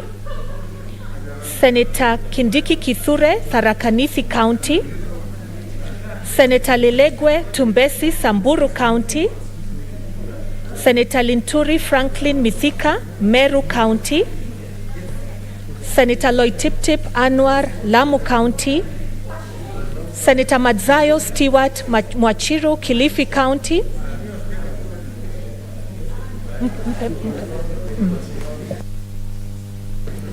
Mheshimiwa Spika, napiga ndio. Senator Malala Cleophas Wahungu, Kakamega County. Senator Mbito Michael Malinga, Trans Nzoia County.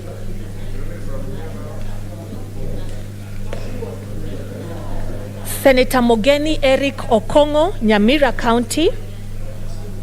Senator Mwangi Paul Githiomi, Nyandarua County. Senator Mwinyi Haji Mohamed Faki, Mombasa County. Madam Speaker, I vote yes. Senator Ndwiga Peter Njeru, Embu County. Senator Orengo James, Siaya County. Senator Wako Sitswila Amos, Busia County. Senator Wario Golich Juma, Tana River County. Senator Wetangula Moses Masika, Bungoma County. I vote yes, Madam Speaker.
Honorable Senators, I would like to announce the results of the voting.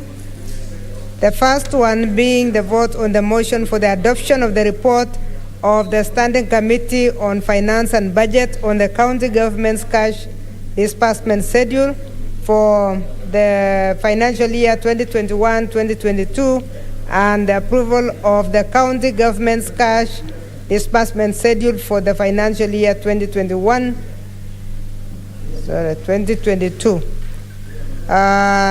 Ayes 29, nays 0. The ayes have it.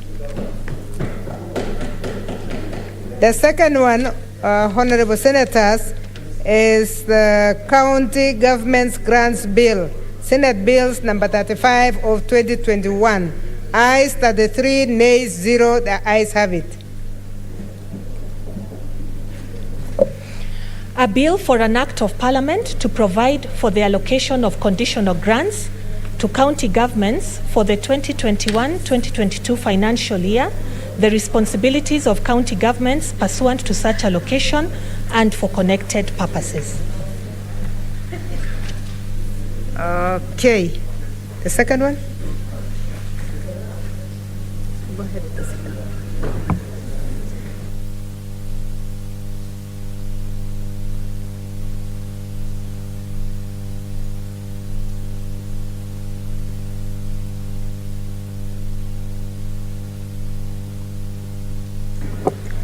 For the second one was the County Government's Grants Bill, Senate Bills number 35 of 2021. The ayes 33, the nays 0. The ayes have it.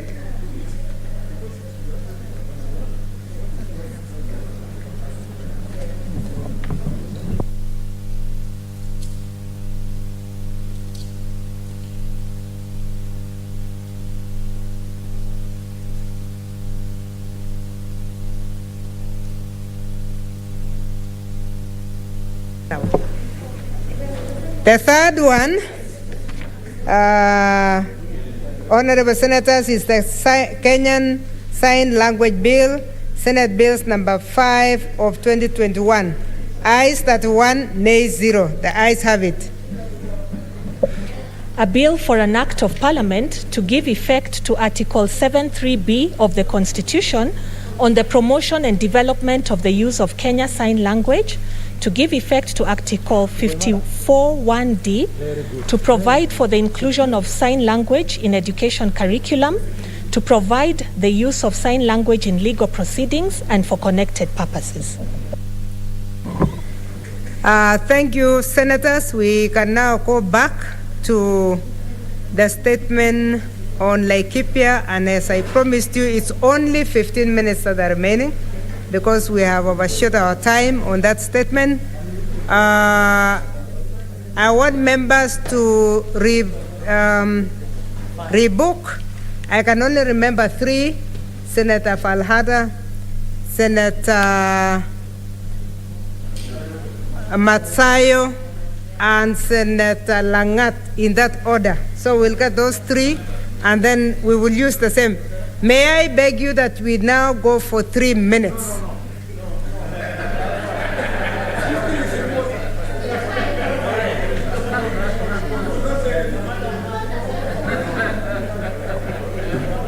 Senators, Senator Iman Falhada Deko.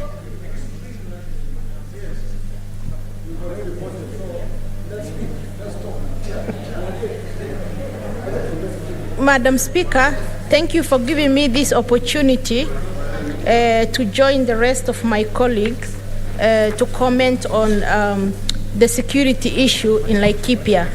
Madam Speaker, I want to thank Senator Kinyua for bringing this timely statement on the floor of the House. Madam Speaker, security is paramount. And I'm so shocked. The security issue in Laikipia was ongoing for 2 weeks now. And the Committee on Security, National Security in this House let us down, let the people of Laikipia down, let the people of Kenya down, because they should be on forefront of there. They shouldn't wait for Senator Kinyua to come with a statement here for 2 weeks when this was ongoing. And people lost lives. People are displaced from their houses. They sleep in the streets and accommodated at the churches. And then the security committee have not seen them being on the forefront to fight for this. My message to the IG, to the CS, and to the regional commissioner, it seems they are doing a misplaced priority. It looks like they are doing other work for the work that politicians are supposed to do. They politic everything. Madam Speaker, they should leave politics to politicians. They were voted, they were taken to the office to protect the security of this country, the security of everyone. Article 29 says, Madam Speaker, that everyone has the right to security and freedom. Madam Speaker, first of all, I want to give a message of condolences to those people who lost life in Laikipia. And the security is very paramount, Madam Speaker. And the IG, the RC, and the CS are taking lives of people very jokingly, Madam Speaker. They should resign. From today, they should resign. Because, Madam Speaker, and it looks like they are doing politics. And that's not the work. They should put Kenyans people first and put the security of this country first, Madam Speaker. We condemn very, very harshly. And we are not just saying this because we are politicians. We know we are feeling the pain, and we know, and we cannot help them. If the people who are assigned to provide security are politicking, now what are left for people who are left for the people to protect, Madam Speaker? Madam Speaker, this is a strong message. Every member who stood on this floor are condemning the three gentlemen, the IG, the CS, and the RC. They should resign. They should not be in that office at all. Thank you, Madam Speaker. Thank you, Senator. Senator for Kilifi, Mazayo Stewart Mwachiro. Shukran, Bispika. Bispika, kwanza nataka kumpatia kongole ndugu yangu kwa kuleta taarifa hii. Ndugu yangu Kinyua, seneta mchapakazi anayewakilisha eneo la Laikipia County, na vile vile akiwa ni mwenzangu kwa kuongea Kiswahili muft. Asante sana ndugu yangu kwa kuleta taarifa hii. Kitu cha kwanza tunataka kusema ni aibu. Ni aibu leo ndani ya Kenya ya kwamba jeshi letu haliwezi kuchukua hatua. Na hivi sasa kama tunavyoongea, mahali kunaitwa Olmoran, familia 40 wameweza kufurushwa kutoka kwa nyumba zao. Mahali pia panapoitwa Kisii ndogo, kuna nyumba karibu 50 zimechomwa na watu kufukuzwa na wamehama. Ni aibu tukiona ya kwamba mkutano pia wa polisi ulikuwa katika eneo hilo na ukafanya mkutano mkubwa, lakini huyu mtu anaitwa sijui nitatembea ni mkubwa wa polisi katika eneo hilo la Laikipia, amezembea kazi yake. Na kama ni hivyo, afadhali atembee, atoke ndani ya Laikipia, apishe kiongozi mwingine wa polisi ambaye atachukua nafasi hiyo. Yeye ameshindwa na hiyo kazi. Kitu cha kwanza ni kwamba, Speaker, tunajua kwamba seneta wetu yeye anaongea ukweli.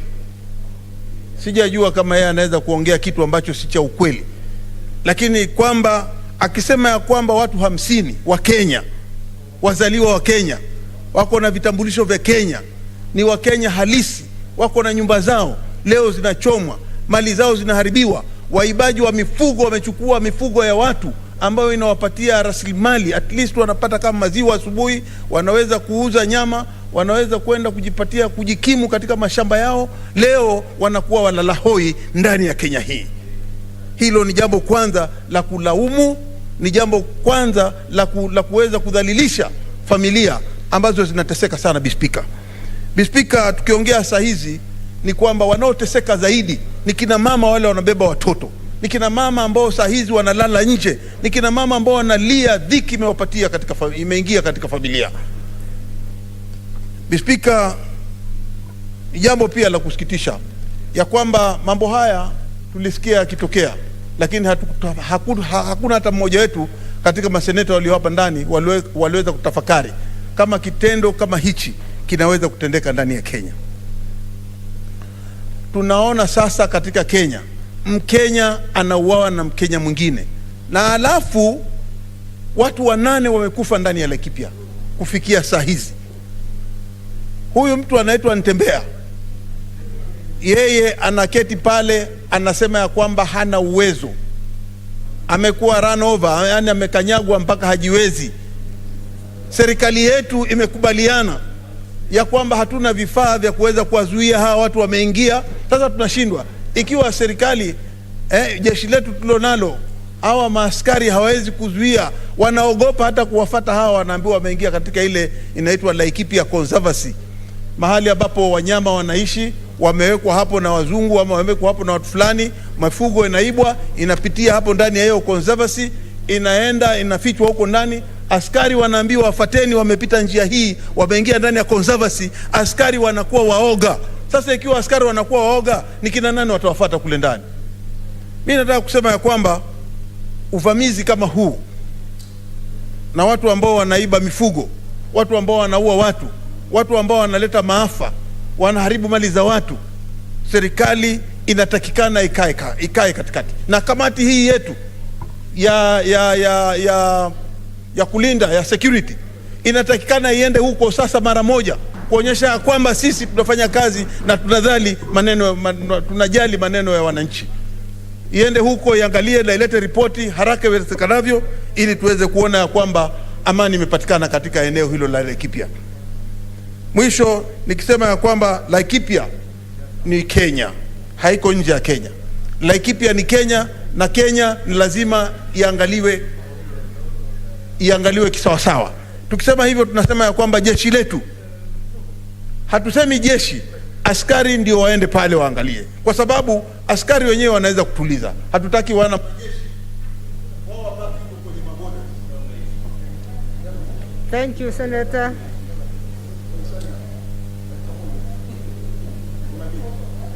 Okay, 30 seconds umalize kwa sababu Kiswahili ni ngumu. Bispika, tunasema askari wetu wa kijeshi wabaki kwenye mipaka ya Kenya, lakini walinde. Lakini hapa ndani tuko na vikosi vya kulinda wananchi. Kwa hiyo serikali saa hizi wanahitaji chakula watu wa Laikipia, wale waliovunjwa nyumba, walioharibiwa mali zao na mimea. Kwa hiyo tunasema kwamba serikali ijukumike wakati huu wa shida kama hizi, iweze kuwapelekea vifaa vya kujikimu. Asante Bispika. Thank you, Senator Langat. Are you now on virtual? This is the second round we are calling him, so we might delete. Senator Harukura Godana. Then it will be, we'll come back to the order. Okay, let's go to the new order. Senator Murgomen. It's just that I knew Harukura was next, and then Mwaruma. Madam Speaker, I thank you for giving me this opportunity to speak on this very important matter. Madam Speaker, first of all, I want to thank Senator John Deritu Kinyua for bringing this very important statement to the floor of the Senate. I feel the pain of Senator Deritu Kinyua because this is the problem we go through every day in Elgeyo-Marakwet County, in Marakwet East specifically, and some parts of Marakwet West, Madam Speaker. Madam Speaker, the problem of cattle rustling and invasion and terrorism by very dangerous criminals that have turned the Kerio Valley, the beautiful Kerio Valley, to be the valley of death, Madam Speaker, is something that really pricks my conscience. This is a huge, huge and serious problem that has been there. Madam Speaker, yesterday we lost 2 lives near Tot, near a police, actually a GSU camp in Kerio Valley, near Kerio Valley Secondary School. The other week, Madam Speaker, we lost another 2 people. And we've been losing almost every week in Elgeyo-Marakwet County, 2 or 3 people. I feel the pain of Senator Kinyua and the pain of the people of Laikipia.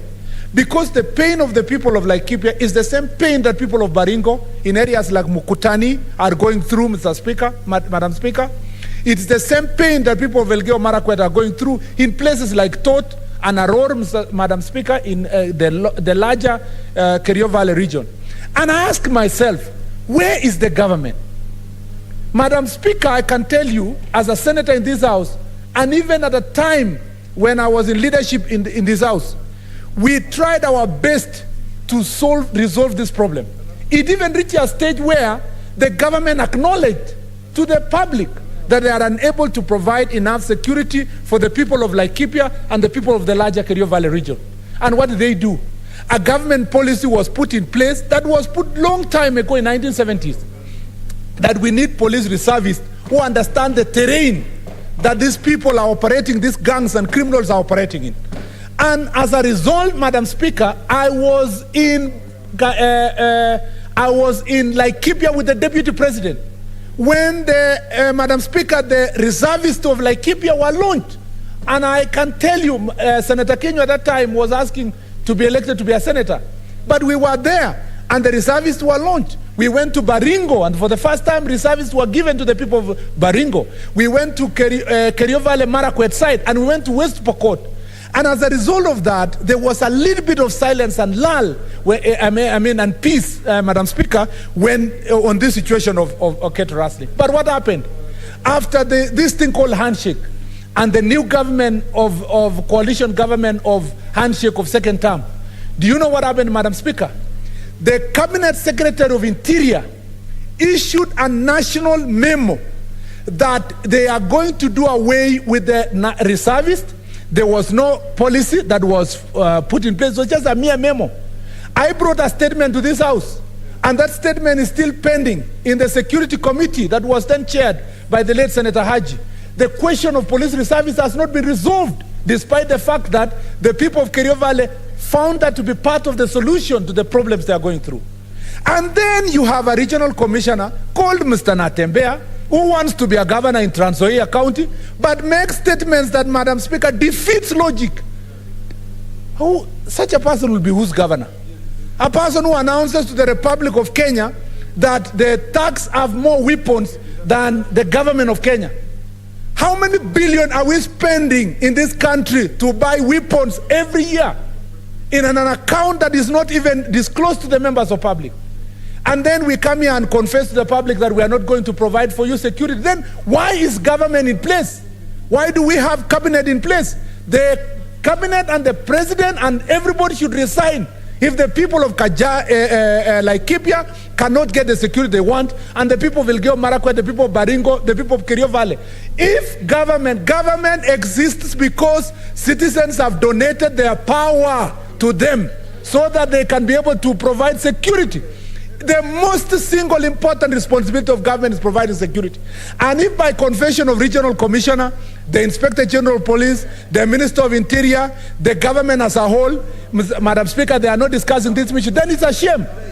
The next question I ask myself, why would you have, Madam Speaker, a cabinet discussing how to fight the deputy president, and they have not sat one day to discuss about security of its own citizens? Why can the president go for a cabinet meeting to discuss the problems of Laikipia, of Kerio Valley? Why is he busy discussing his deputy, discussing security of his deputy? And if, as the deputy president spoke today, we have been told there is an idle 15,000 acres of land in Laikipia that the deputy president is denying, and the government led by president is saying it is his, and the deputy president has said today, donate it to citizens of this republic. Why don't we donate it to these grazers to go and use that 15,000 acres of land that is now not for deputy president and is not for anybody else? Madam Speaker, I really feel the pain. You don't know how it feels. You don't know how it feels to attend funerals all the time as a senator. The number of funerals I've gone in Elgeyo Marakwet County, I feel the pain. And you reach there, and every time as a senator you are saying, oh, we shall assist the children, oh, we shall educate the children, oh, we shall look for jobs for their children. Madam Speaker, this is shame. People are dying like rats in Elgeyo Marakwet County, in Laikipia, in Baringo. We must get answers today and not another day. And Senator Kenya, it shouldn't just be a statement. We must make sure that Cabinet Secretary Matiang'i comes before us and gives us real answers. And I want to tell you, my friend Outa, you have a privilege and honor of being a chair of a committee despite the fact that you have minority side. Can you bite? You've pretended for all 10 years as minority side saying we will have better government. As your chair now of security committee, can you bring Matiang'i here and let's see if you are going to bite? Thank you. Let's not disturb the online. Senator Maruma will address you when we finish. Proceed, yes. Senator Ongeri. Can you hear me, Madam Speaker? Yes, we can hear you. Madam Speaker. Yes, proceed, Senator Ongeri. I can speak now. Thank you. So this is a matter of security. It's a matter of the sentiments of the people, those who are affected. We can't hear you. Outside. Senator Ongeri, we can't hear you. Yes? We can't hear you. Let me locate myself. We can now hear you. Can you proceed?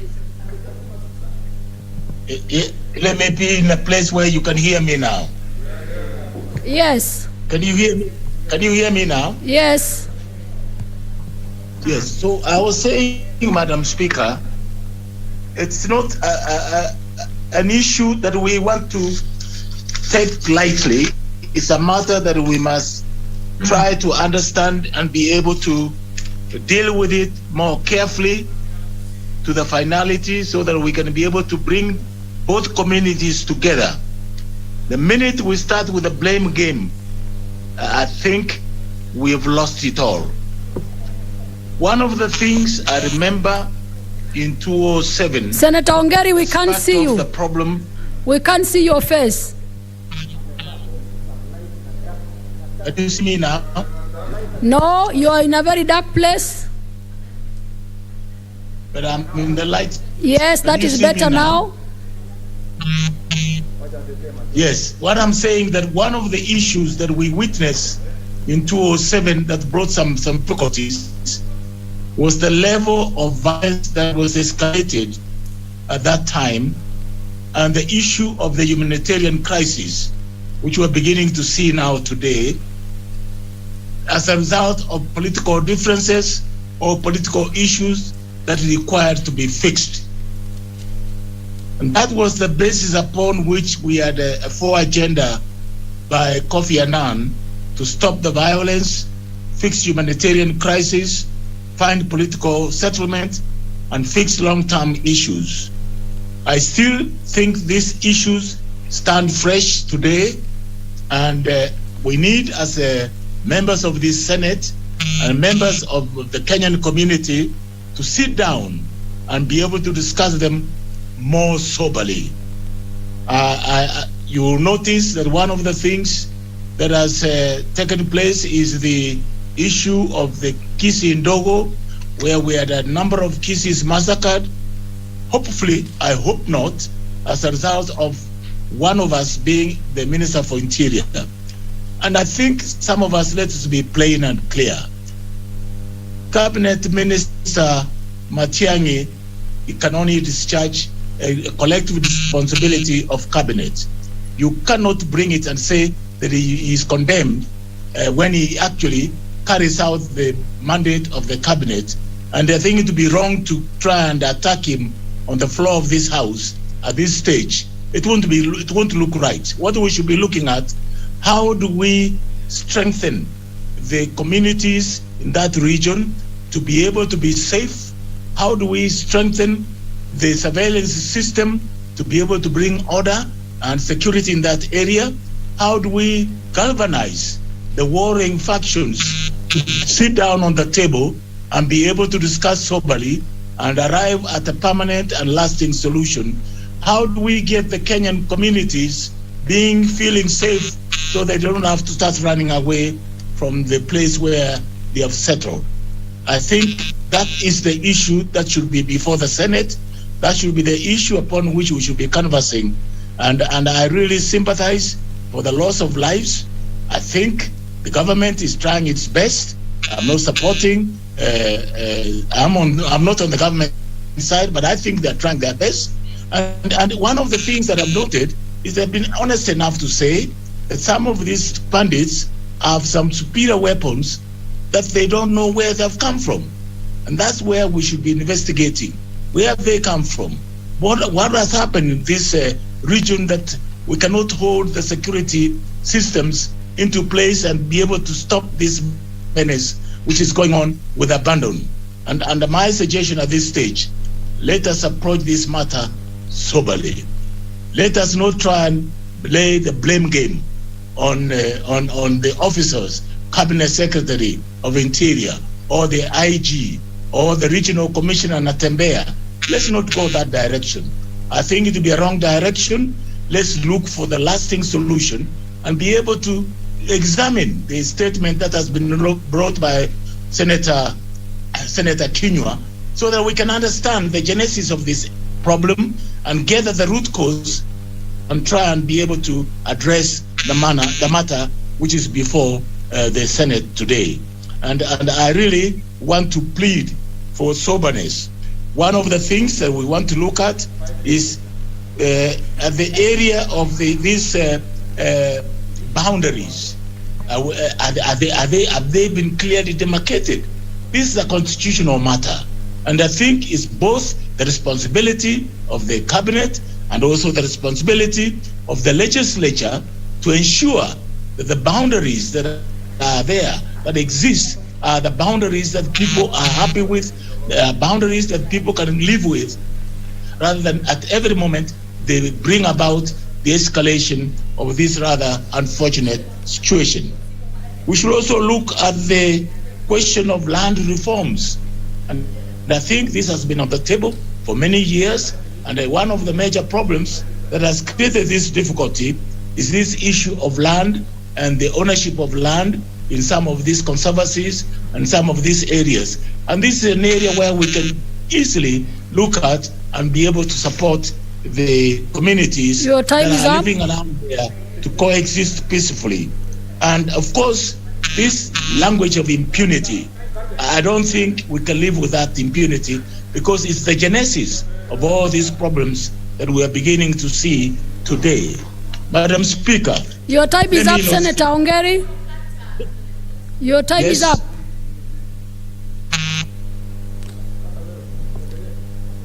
Senator Kihika Susan Wakarura.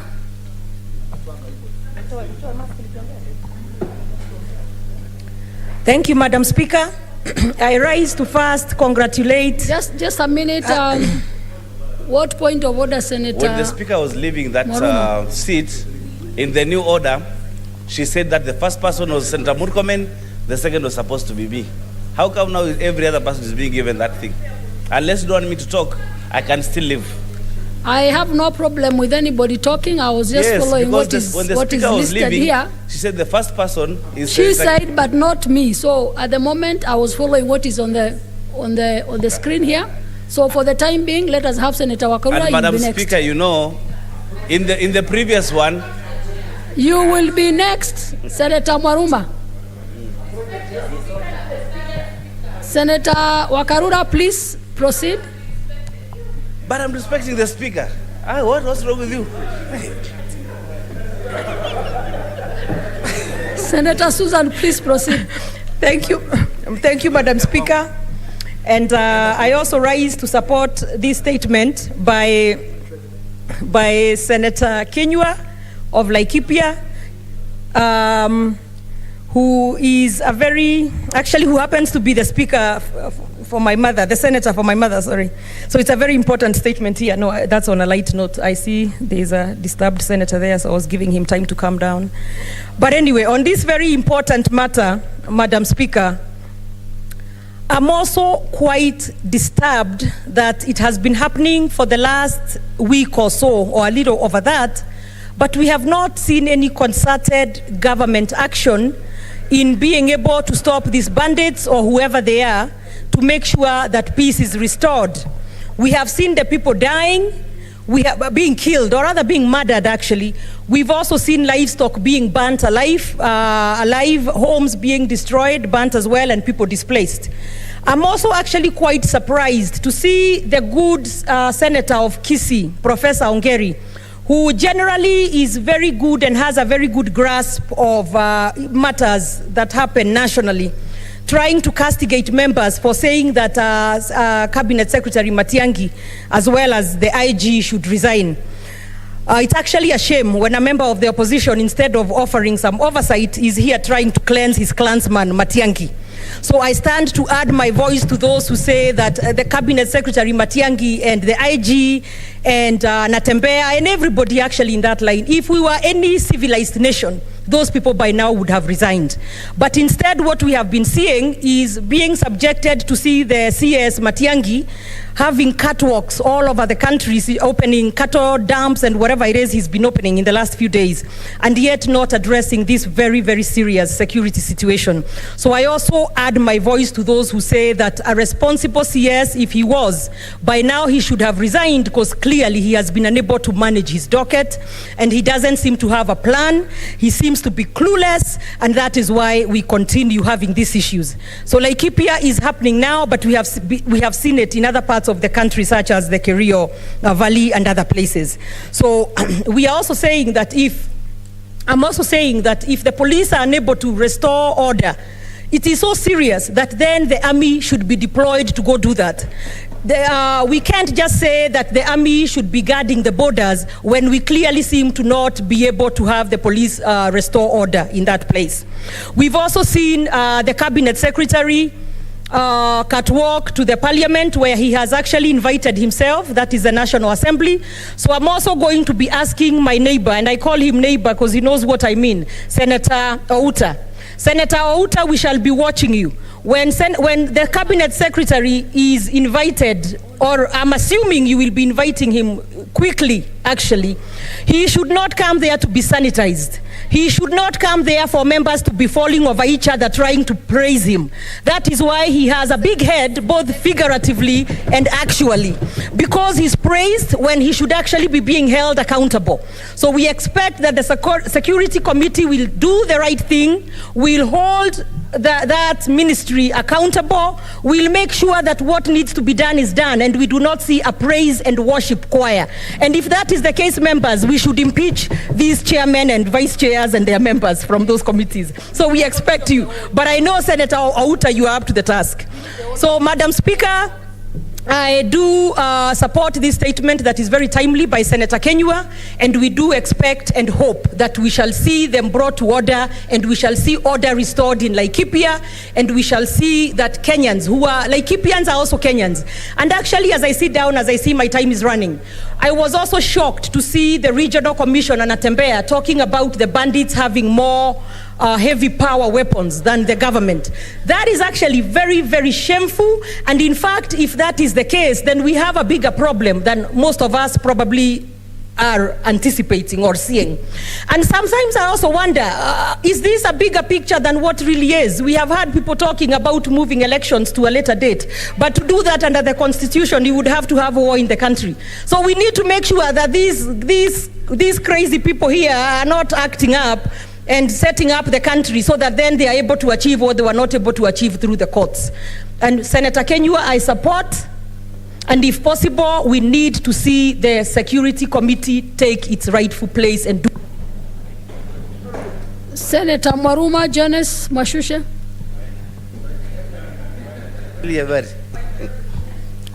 Asante Mheshimiwa Spika kwa kunipa hii fursa ili kumshukuru seneta wa jimbo la Laikipia Mheshimiwa John Deritu Kinyua kwa kuleta hii taarifa ambayo inahusu utovu wa usalama katika gatuzi la Laikipia. Kwanza nitoe rambirambi zangu mwenyewe binafsi na za watu wa Taita Taveta kwa familia na watu wa Laikipia kwa kupoteza wapendwa wao kwa sababu ya hili swala la utovu wa usalama. Na la pili, Speaker, ningependa kukashifu kwa kinywa kipana matukio ambayo yanapelekea watu wa Laikipia kupata mateso katika hii karne ya 21 kwa sababu ya serikali kushindwa kudhibiti hali ya usalama katika hili gatuzi la Laikipia. Mheshimiwa Spika, ni kitu ya kuudhi, ni kitu ya kukashifu kwa kinywa kipana matamshi ya mshirikishi wa jimbo la Bonde la Ufa Bwana Natembea kusema ya kwamba zile silaha za polisi wa Kenya kwamba ziko na hadhi ya chini kushinda za wale wahalifu. Ningependa kumwambia Bwana Natembea na serikali kwa ujumla ya kwamba kama hawana silaha za hadhi ya juu, swali si kulilia vyombo vya habari, swala ambalo natakana kufanya na serikali yetu ya Kenya ni kutafuta na kupeana hizo zana ambazo ni za hadhi ya juu kwa jeshi la polisi la Kenya ili kudhibiti usalama katika jimbo la Laikipia. La pili, Mheshimiwa Speaker, Bwana Natembea amesema ya kwamba hatuwezi kuwa na polisi katika kila pembe za Laikipia ama kila pembe ya Kenya. Ningependa nimpatie wasaa ama nimpatie advice, mawaidha ya kwamba ni kweli hatuwezi kuwa na polisi kila mahali, lakini tuna ujasusi na mkuu wa ujasusi Kenya anafanya kazi yake. Je, tunafanyia kazi gani hiyo ujasusi ama intelligence? Kwa hivyo ningependa kusema vile wengine washatangulia kusema ya kwamba kamati ya usalama ya Senate iite waziri wa usalama, iite Bwana Natembea, iite mkuu wa ujasusi, waje huku waelezee kama watafanya namna gani, kwa sababu maisha ya watu wa Laikipia yako hatarini na hatutaki kupoteza hata mtu mmoja zaidi katika jimbo la Laikipia. Speaker, ningependa kusema hivi kwamba kama wale maskari walioko Laikipia hawatoshi, basi tuchukue polisi kutoka maeneo mengine ya Kenya ambayo hayana shida ya usalama. Maeneo kama Taita Taveta hatuna shida ya usalama ama utovu wa usalama. Waende wachukue polisi wengi wako kule ambao wanashika wananchi wa bodaboda wanaojitafutia kipato, wanashika wananchi ambao wako shambani, wazee na kina mama ambao wanalima mashambani kwao hawajavaa barakoa. Sasa maskari kama wale hatuwahitaji kule Taita Taveta, wachukuliwe wapelekewe Laikipia, waangalie hali ya usalama katika gatuzi la Laikipia.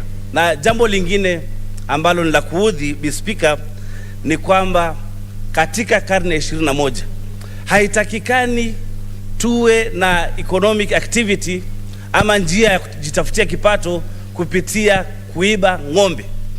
Nafikiri tuweke elimu mbele na tuangalie njia mbadala na tufanye utafiti wa kutosha ili jambo, Speaker, la cattle rustling liishe mara moja.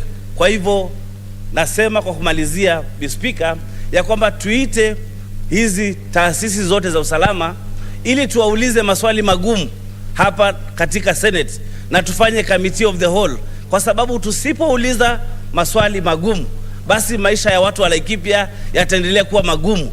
Lakini tukiuliza maswali rahisi, maisha ya watu wa Laikipia yatakuwa magumu, lakini tukiuliza maswali magumu, basi maisha ya watu wa Laikipia yatakuwa rahisi. Asante sana, Mr. Speaker. Senator Hargura Godana. Thank you, Madam Speaker, for giving me this opportunity. I'd like to thank Senator Kinyua for bringing up this statement, and also would like to send my condolences and that of people of Marsabit to the residents of Laikipia who have lost their lives and livelihoods because of the unfortunate incidents of insecurity which are taking place there. Madam Speaker, for the last 3 years or so in Marsabit, we have been exposed to those kind of insecurity since 2018, September.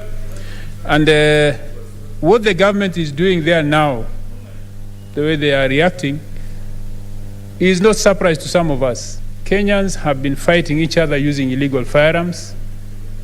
Yes, what Natembea said actually occurred even in Marsabit. There was a day a person was killed in Marsabit, and the police were telling us they could not even retrieve the body because those who killed were using machine guns, while them they have AK-47s and G3s, as Natembea said.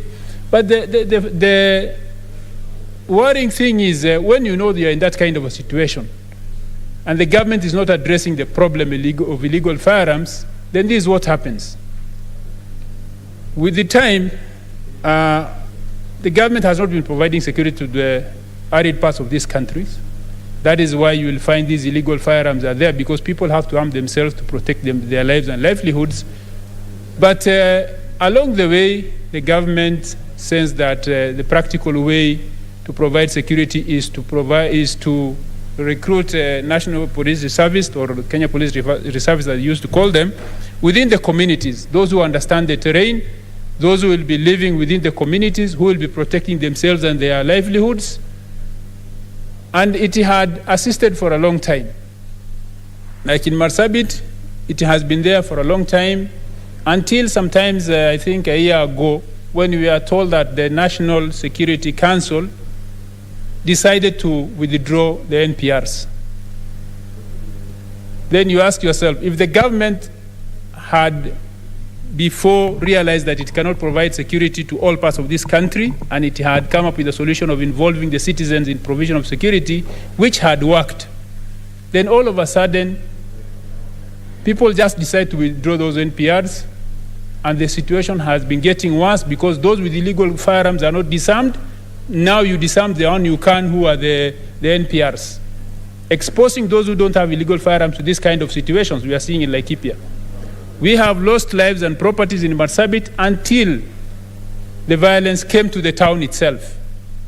The county headquarters of Marsabit was under attack. Houses were burnt within a radius of even 1 kilometer from the county headquarters. Until that is the time when the government now comes in.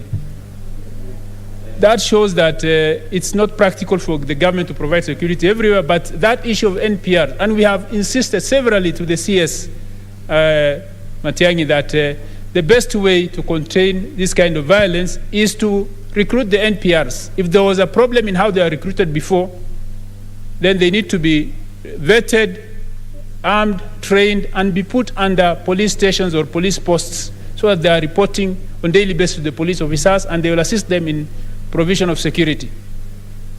But that has not been found to be a solution. We don't know why. We have always insisted on that each and every time we got an opportunity, and up to now, that is the situation is coming up in Laikipia. Because when the regional commissioner says we cannot provide security everywhere, it's understood you cannot provide security everywhere. But there is a way of making sure there is security everywhere by arming and training the locals under the NPR system so that they can protect themselves. But also the other one, Madam Speaker, is we have to address the underlying issues. What are the underlying issues which are causing this? The illegal firearms need to be mopped out. The government is not investing in that, is not doing that. So that issue of illegal firearms needs to be addressed. And in this case, like Laikipia, there are historical issues. Pastoralists have been displaced from their grazing areas by conservationists. People have taken up thousands of acres of land saying that they are conserving. You are conserving at the same time, those who have been living on that land have been dispossessed. That is why those may be some dry area, fallback grazing areas for those communities. When it's during the dry season, they come back. This conflict only occurs during the dry season because that's their grazing area. So they need to be taken into account. Yes, Senator John Nderitu. I just want to clarify. We are discussing the areas of peoples with title deeds, where the schools, we have schools that are being touched. I just wanted to correct what my colleague is saying. The illegal grazers are not banning farms of those people with big ranches. They are banning small people who are living in their lands, which with title deeds, Madam Speaker. It's not community land. So that is more like information and not a point of order. Had you finished, Senator Hargura? Mistaken. It's very clear, Madam Speaker, that the way these communities used to live, there are dry season grazing areas and there are the wet season grazing areas. I'm sure the Senator knows. It may be unfortunate that those small-scale farmers may have been affected. But what draws these pastoralists to those areas mainly is the fact that these used to be their fallback areas. Conservationists have grabbed lands and they have allocated themselves. So it becomes, when that part is protected, the unfortunate person will be the small-scale farmer who cannot protect himself. But it's very unfortunate, but the bigger issue needs to be addressed. Senator Nderitu. Thank you for the clarity, but we are dealing with the bandits. But thank you for the clarity. Senator Mbogo George Ochilo Ayako. It's not in. Senator Olekina Ledama.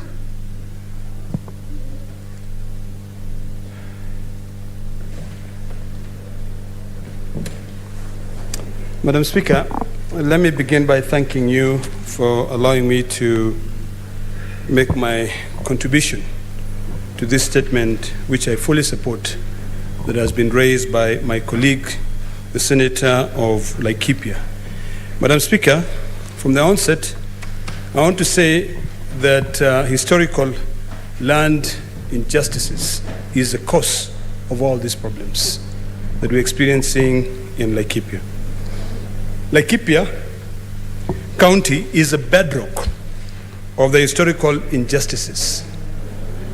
Madam Speaker, when you traverse that county of Laikipia, you wonder what the framers of the Constitution had in mind when they came up with Article 67, 2E, setting up the Land Commission to be able, and giving it the power to be able to investigate. In fact, I will read Article 67, 2E of the Constitution state clearly as follows: the Land Commission has the power to initiate investigation on its own initiative or on a complaint into a present or historical land injustice and recommend appropriate redress. This House of Parliament, both the Senate and the National Assembly, passed the National Land Commissions Act. And in fact, in 2016, they amended it. They amended the Act of 2012. And in Section 15, which is the act that was amended, it states as follows: the Commission shall, within 2 years of appointment, recommend to Parliament appropriate legislation to provide for investigation and adjudication of claims arising out of historical land injustices for the purpose of Article 67, 2E of the Constitution. Further, Madam Speaker, the Act was amended to set a deadline of 21st of September 2021 on where everyone in Kenya who feel aggrieved can be able to file their complaint to the Land Commission. I'm aware, Madam Speaker, that the Maasai Nation have been drafting and will be presenting before the deadline on these challenges. On that note, Madam Speaker, I want to reiterate that what the government is doing currently is not the right thing to do. Violence, Madam Speaker, begets violence. Arresting leaders like the former Member of Parliament, Matthew Lembrugel, and the current Member of Parliament from, what's his name? Tiati, the Honorable Kamket, is not the solution. The solution should be found by the government sitting with these leaders and talking to them. Because, Madam Speaker, you and I know that the problem we are facing in Laikipia is as a result of climate change. There is a huge drought. And this is a matter that happens every year. Madam Speaker, last year I brought a statement in this house because of the Maasais who were killed in Laikipia by the GSU. I hear my colleagues talking about the military being brought in to help the police. How do you bring a military to deal with a matter that can be resolved by the police? Madam Speaker, I think we are really mixing things here. I think the key most important is to find out the best solution to this. The solution to this is not by pointing a gun. The solution to this is not by having the security ministry talking about how they have inadequate... Order, Senator Nderitu. Madam Speaker, the Honorable Senator Olekina is telling us when people are being shot, schools are being torched, people have been displaced from their areas where they live. Madam Speaker, tomorrow we are going to bury somebody, and he's telling us readers should sit and discuss. What are we discussing, Madam Speaker? We should allow the government to do what they do best, Madam Speaker, because I'm not getting what the message is trying to drive home, Madam Speaker. We are suffering, people of Laikipia, while Olekina is coming here to lecture people, telling us about climate change. If the climate changes, you ban somebody's school. If the climate change, Madam Speaker, you kill someone, Madam Speaker. If the climate changes, Madam Speaker, you go ahead and displace people. I cannot understand that. All of a sudden, he's telling us we should not arrest readers because they are leaders. We are talking about bandits, Madam Speaker. We are not talking about people who come to Laikipia and they say they want to be given places to graze. There are people who are innocent Kenyans who will look for pastures for their livestock. They even proceed to Mount Kenya, and they are allowed to proceed to Mount Kenya. But we cannot allow bandits, Madam Speaker, to come and kill people of Laikipia. Then you tell the government to sit down and discuss with those criminals. It cannot happen. Where on earth can you discuss with criminals? I would request the committee of security to deal with this matter. Madam Speaker, it's so painful when I listen to my colleague talking about discussing the issue of security. We sit down to discuss when people are being killed, and we are told we are being lectured about the way environment has changed. We are not in an argument. You had your time to debate, and we have had you. So let Senator Olekina proceed. Madam Speaker, let me be very clear here that I really sympathize and I empathize with my colleague. And on that note, I'd like to send my deepest condolences to the people of Laikipia who have lost their life because of this situation. Madam Speaker, but running away from the problem is not solving the problem. Madam Speaker, Laikipia, the reason why these pastoralists are moving from one place to another is because of the drought situation. Madam Speaker, if the President of the Republic of Kenya can declare drought as a national disaster and today orders Treasury to release 2 billion shillings to be able to deal with this issue, why would the elected senator from Laikipia see the problem? Madam Speaker, and I request to be given my time because I was interrupted when I was speaking. Madam Speaker, I want to be very categorical and say that the problem is that government is not doing what should be done to be able to solve this problem. We have the National Land Commission, which should be dealing with the issue as prescribed by the National Land Act, Section 15. It spells out the rules and sets deadline on when this problem should be resolved.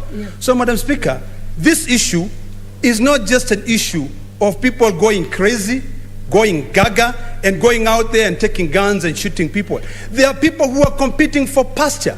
And Laikipia, Madam Speaker, is where a lot of people, pastoralists, go to seek for pasture. How do you explain, Madam Speaker, having someone with 200,000 or 300,000 acres of land when the original inhabitants of that land do not have any land?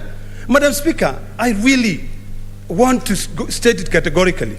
I'm adding you 2 minutes Thank you, Madam Speaker. for the time that was taken by Senator. But you on need this to conclude. note, I stand with the Honorable Matthew Lembrugel, who was arrested just for merely stating that this was our land. This was originally Maasai land.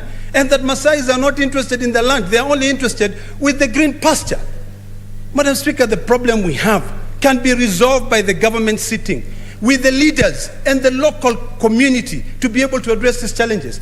Running away and pointing fingers and saying these people are crazy, or pointing fingers at the ministry and saying you should be bringing the military will not solve this problem. We have the law, Madam Speaker. The Constitution is a living document.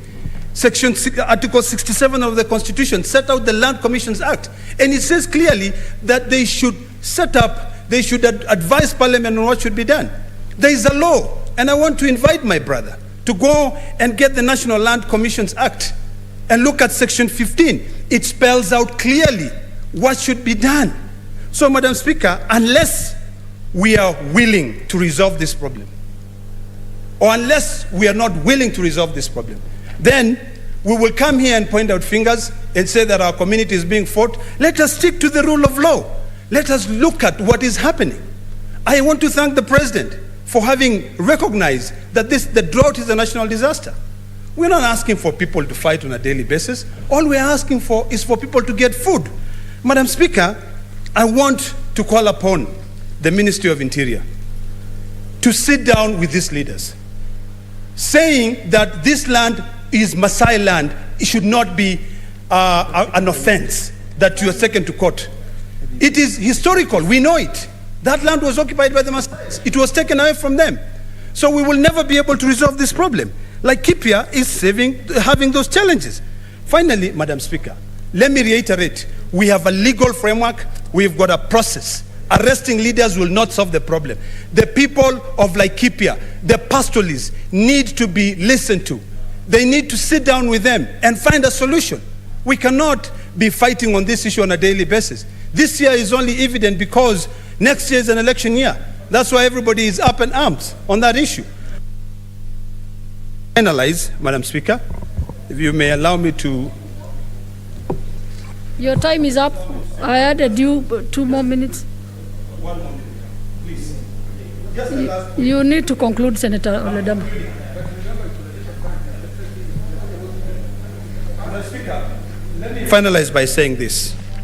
Although I disassociate myself from the sentiments of some of my colleagues on the position that the Ministry of Interior has taken, I just want to end by saying this, that in a mature democracy, which I think this is a mature democracy, leaders ought not to be arrested, but they need to be consulted in order for them to be able to speak to their people. In a mature democracy, this is the only part that I will associate myself with my colleagues. Leaders who are tasked with the responsibility of ensuring the security of other people would have resigned by now, because all this is happening in their watch. The challenges we have in this country is we are used to postponing situations.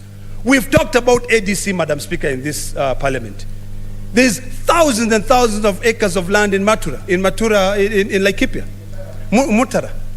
That land is historically something we call in Maasai Olokeri, a place where the Maasais keep it aside to graze their cows when there's a huge drought. What Matthew Lembrugel said, Madam Speaker, if I can reiterate, is that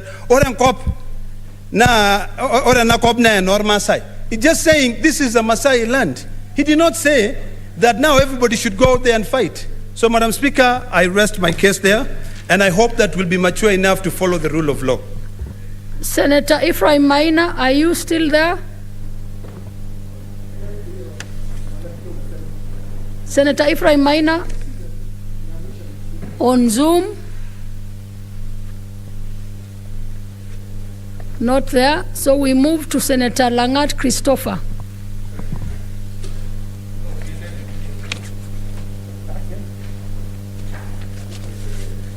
Give me the mic. Okay, thank you.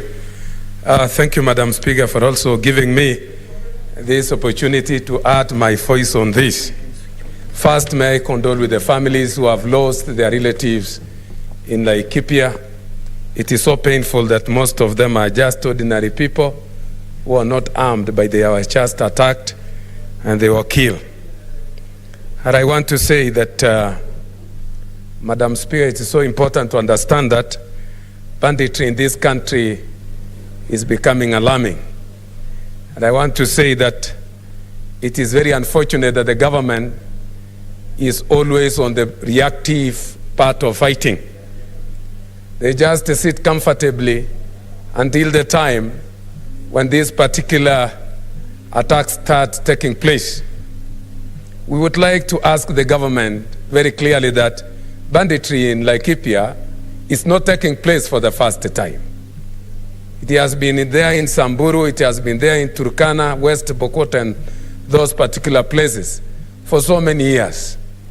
It should have been high time for the government to have taken proactive measures to make sure that these particular heinous activities are taken in control early enough before the property and the lives of people are destroyed. It is very sad, Madam Speaker, that at times I want to say that the Ministry of Interior has been misplacing their priorities. Last week, 2 weeks ago, when we were in the funeral of our late brother, Senator Prengei, we were surprised at the middle of the funeral service to see several lorries of General Service Unit being deployed to a funeral when it is taking a long time for the same force to be deployed to protect Kenyans in Laikipia. So I want to ask one question. Since this particular heinous activity has been taking place for so many years, I want to ask, has this government taken an initiative to find out the proper reasons, including those ones that Senator from Narok was actually mentioning? It is somehow very clear that the government is only reacting on situation without having taken time to research and find out what are the causes of these particular issues. The government is just seated waiting for this particular problem to take place so that after 3 days or 4 days, they simply deploy this particular security personnel to those places. It is quite unfortunate. My friend Cherargei was there during the funeral of Prengei. While we were still just getting the summons from the preacher, we were shocked. About 4 lorries of the General Service were deployed to a funeral when they are unable to deploy the same to save our lives in Laikipia. So I want to say it is quite sad, and I want to say that the activities of our regional commissioner in Rift Valley, Mr. Natembea, he has been always very busy deploying security personnel to funerals, to some functions, to weddings, yet he is now unable even to counter effect whatever it's happening in that particular place. He has been going to the villages telling the Kipsigis people to do family planning because they are giving birth to so many children, yet we've never gone to his place to beg for food. You should understand that. Here comes serious issues he is not ready to face. He has been reduced to part of the media. He is now announcing what is happening, how many lives we are losing instead of acting. It's quite unfortunate for such a particular person. So I want to say that this particular banditry, Madam Speaker, has caused a lot of challenges in these particular places. During this particular time of COVID, students are not going to school. Imagine, lives are being lost, economic activities declining, the cattle belonging to these particular people are being taken by the cattle rustlers, enmity is building up as we approach to election. So I would like to call upon the committee who will take in charge of this matter to call a committee of the whole so that we ask the Minister of Interior to tell us exactly what he has put in place as a proactive measure to prevent the same in the future. Otherwise, sitting here in Nairobi and watching people die.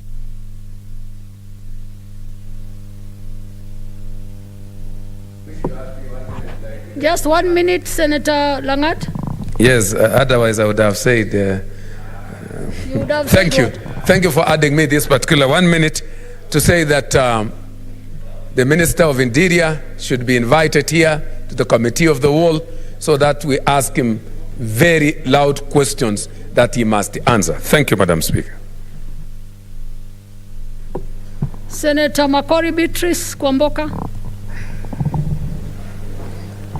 Asante sana Bispika kwa kunipa fursa hii kuchangia tangazo hili ambalo limeletwa na seneta wa Laikipia. Kwanza ningependa kumshukuru kwa kuleta hili tangazo kwenye jumba hili la Seneti.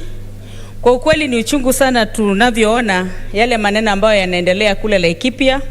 Hayo makabiliano, watu wanakufa, watoto wanakufa pia kule. Nafikiri sio tangazo, ni mswada. Mswada hata taarifa. Sio taarifa, labda Bispika, nimeenda kwenye dictionary Google nikaona pia imeandikwa tangazo. Haya, tuendelee. Kamusi. Kabla ya kuzungumza hii lugha ya Kiswahili, lazima tuende kwa madaftari tukaangalie vile lugha inavyotamkwa.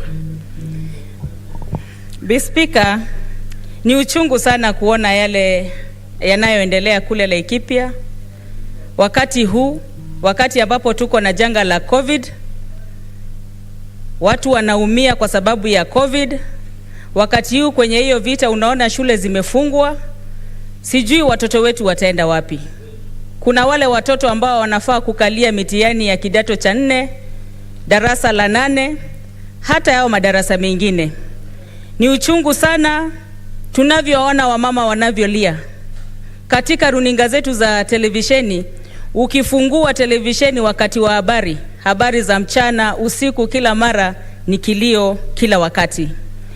Ningeliomba serikali hii ya Kenya ya Jubilee iweze kuharakisha, iweze kusaidia watu hawa ambao wanaumia kule Laikipia.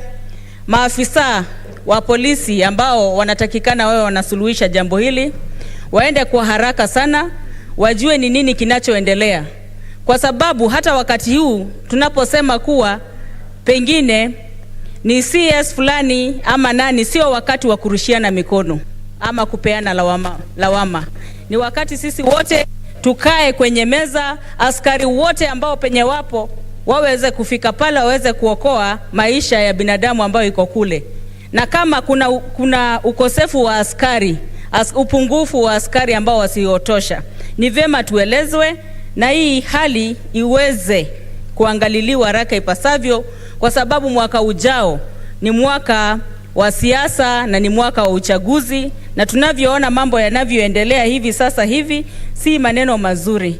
Kwa hivyo ningeliomba kamati ile ambayo ya uchunguzi ambayo mimi ninakalia, chairman wangu yuko hapa, ataweza kutueleza vile tutakabiliana hivi huko, na ni kwa haraka sana tuweze kufika pale, tuweze kuangalia mambo yanavyoendelea ili watu wetu wasaidike. Asante sana Bispika.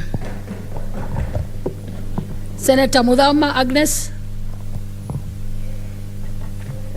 Thank you, Madam Speaker, for this opportunity to contribute. I was wondering when I would be called because I was on since morning, since early afternoon, sorry. I want to congratulate the Senator for Laikipia for this very important statement. And I want to say, Madam Speaker, that Kenya is known for keeping peace even in our neighboring countries. And so when we see that we don't have peace in some of the areas of Kenya, it is really not very good, because the people of Laikipia are citizens of this country, and they need also to live in peace like any other part of this country, not only Laikipia, but those areas where we've been seeing people living in distress and having no peace and running up and down, their houses being torched, and children not going to school because then they have no home, they have no school. And I feel sorry, Madam Speaker, for such mothers, because when in such areas, when such things happen, the people who suffer mostly are women and children. And women and children go out there and live in cold. They are not going to school. It is a period of COVID-19 when people are told to take care and to sanitize. So you wonder, where are they going to sanitize and with what? And what are they going to eat even? Madam Speaker, I would also say, even as we call upon the government to do something about it, that the community also should come in, the elders of the community should also come in and engage with the people and see how they can solve those differences, because these are people who have differences.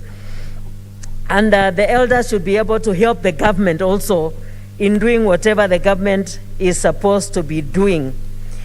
During this time of COVID, Madam Speaker, this is very, very bad. And I pray and I plead with the Security Committee to do whatever is needed for them to do to make sure that they speak to the security, interior security ministry, the Ministry of Interior Security, so that they can bring this to an end. And I plead and I pray that these women and these children will be assisted at least to have peace and stay and live at home. I know what it means, Madam Speaker, to live without a home when you had a home. I know what it means, I know what it feels, and I'm very, very angry with this, and I plead with the government to do something for these children and for these mothers. Thank you, Madam Speaker. I support. And finally, let us hear from the Chair of the Security Committee, Senator Outa.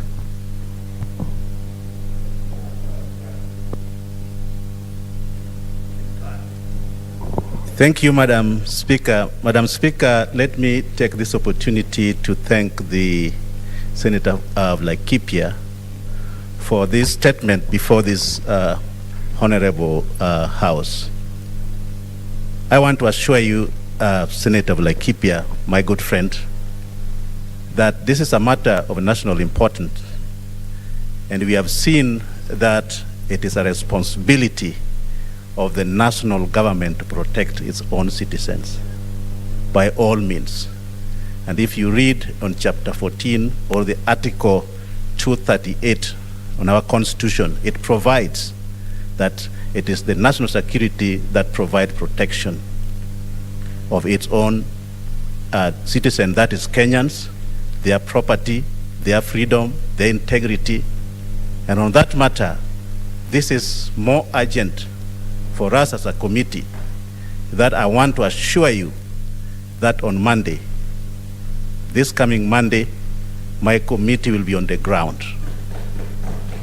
And if the Cabinet Secretary is hearing me this afternoon, we need to organize with the Commissioner in that area that this committee of the Senate, the National Security Committee, will be in Laikipia to be able to come and meet with the people of Laikipia in order to find the deep causes of the conflict in Laikipia County. We cannot allow, that every now and then all our women, our children cannot have peace in Laikipia. Laikipia is part of this country. Laikipia is not in any other war like Afghanistan. And therefore, the Cabinet Minister, I think, is hearing us from the House of the Senate that this is a matter of the national importance, and people have spoken, and the House have spoken, and we have to do something about it. It's going to be a matter of collective responsibility. We do not want to blame anyone. But after we have gone down on Monday, we will collect the facts. And those facts is what we're going to use to invite the cabinet secretary to appear before this committee together with other organs so that we can come to a conclusion where the people of Laikipia will be free from any interference, no matter whether it is from internal or external. And it is a duty for the country of Kenya, especially the government of Kenya. And this is what we promised Kenya. And I want to assure you again, as the chair of this committee, we will be there on Monday. And we want you to be available. If you're not going to be available, let us know, because we do not want to go there when you are not there. Find us, for us, a venue where we could be able to meet with people. Because this facts finding is what will guide us to invite the cabinet secretaries here. And we want to send a very strong signal to the people of Kenya, and especially the bandit, that they do not have any other place to live here in Kenya. If there's any other place, it's outside Kenya, not within Kenya. Kenya is a democratic. Kenya has a right to protect its citizens. Kenya has powers. We have all the weapons that we need. It's not a matter of crying that we do not have weapons. Here in Kenya is where we make weapons. You know, we have a factory in here in Kenya that was launched by His Excellency the President. So therefore, when people talk about weapons, we have enough. And we want to get there and be able to solve these problems once and for all. And I want to assure you, Monday, the committee will be there. And I want to urge all the members who are the committee members of the national security to be ready early in the morning to fly over to Laikipia and come back and report to this house what we have found. And I want to thank you, Madam Speaker. Yes, Senator Nderitu John.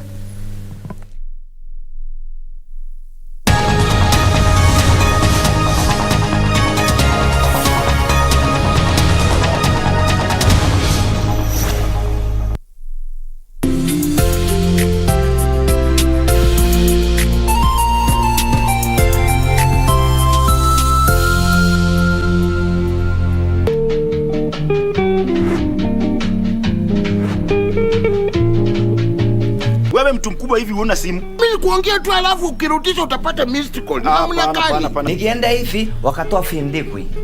Findikwi ni nini? Si ile ya tua. Uchawahi kutoangwa ile long ulikuwa umevaa inakuwa skirt. Sasa hii chielele yote mnaleta hapa ni ya kasikati. Mtu kama hawezi patikana kileleshwa. Sina swali lingine. Huyo hawezi kuwa ya mbogi ya kile. Ni nyanga. Nani amekwambia unanyongwa? Nawe ukijaribu kuolewa nitaamuka.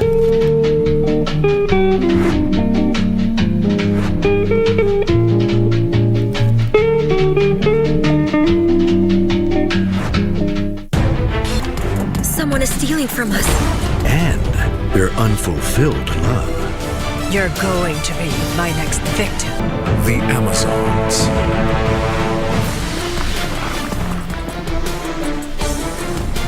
They are here.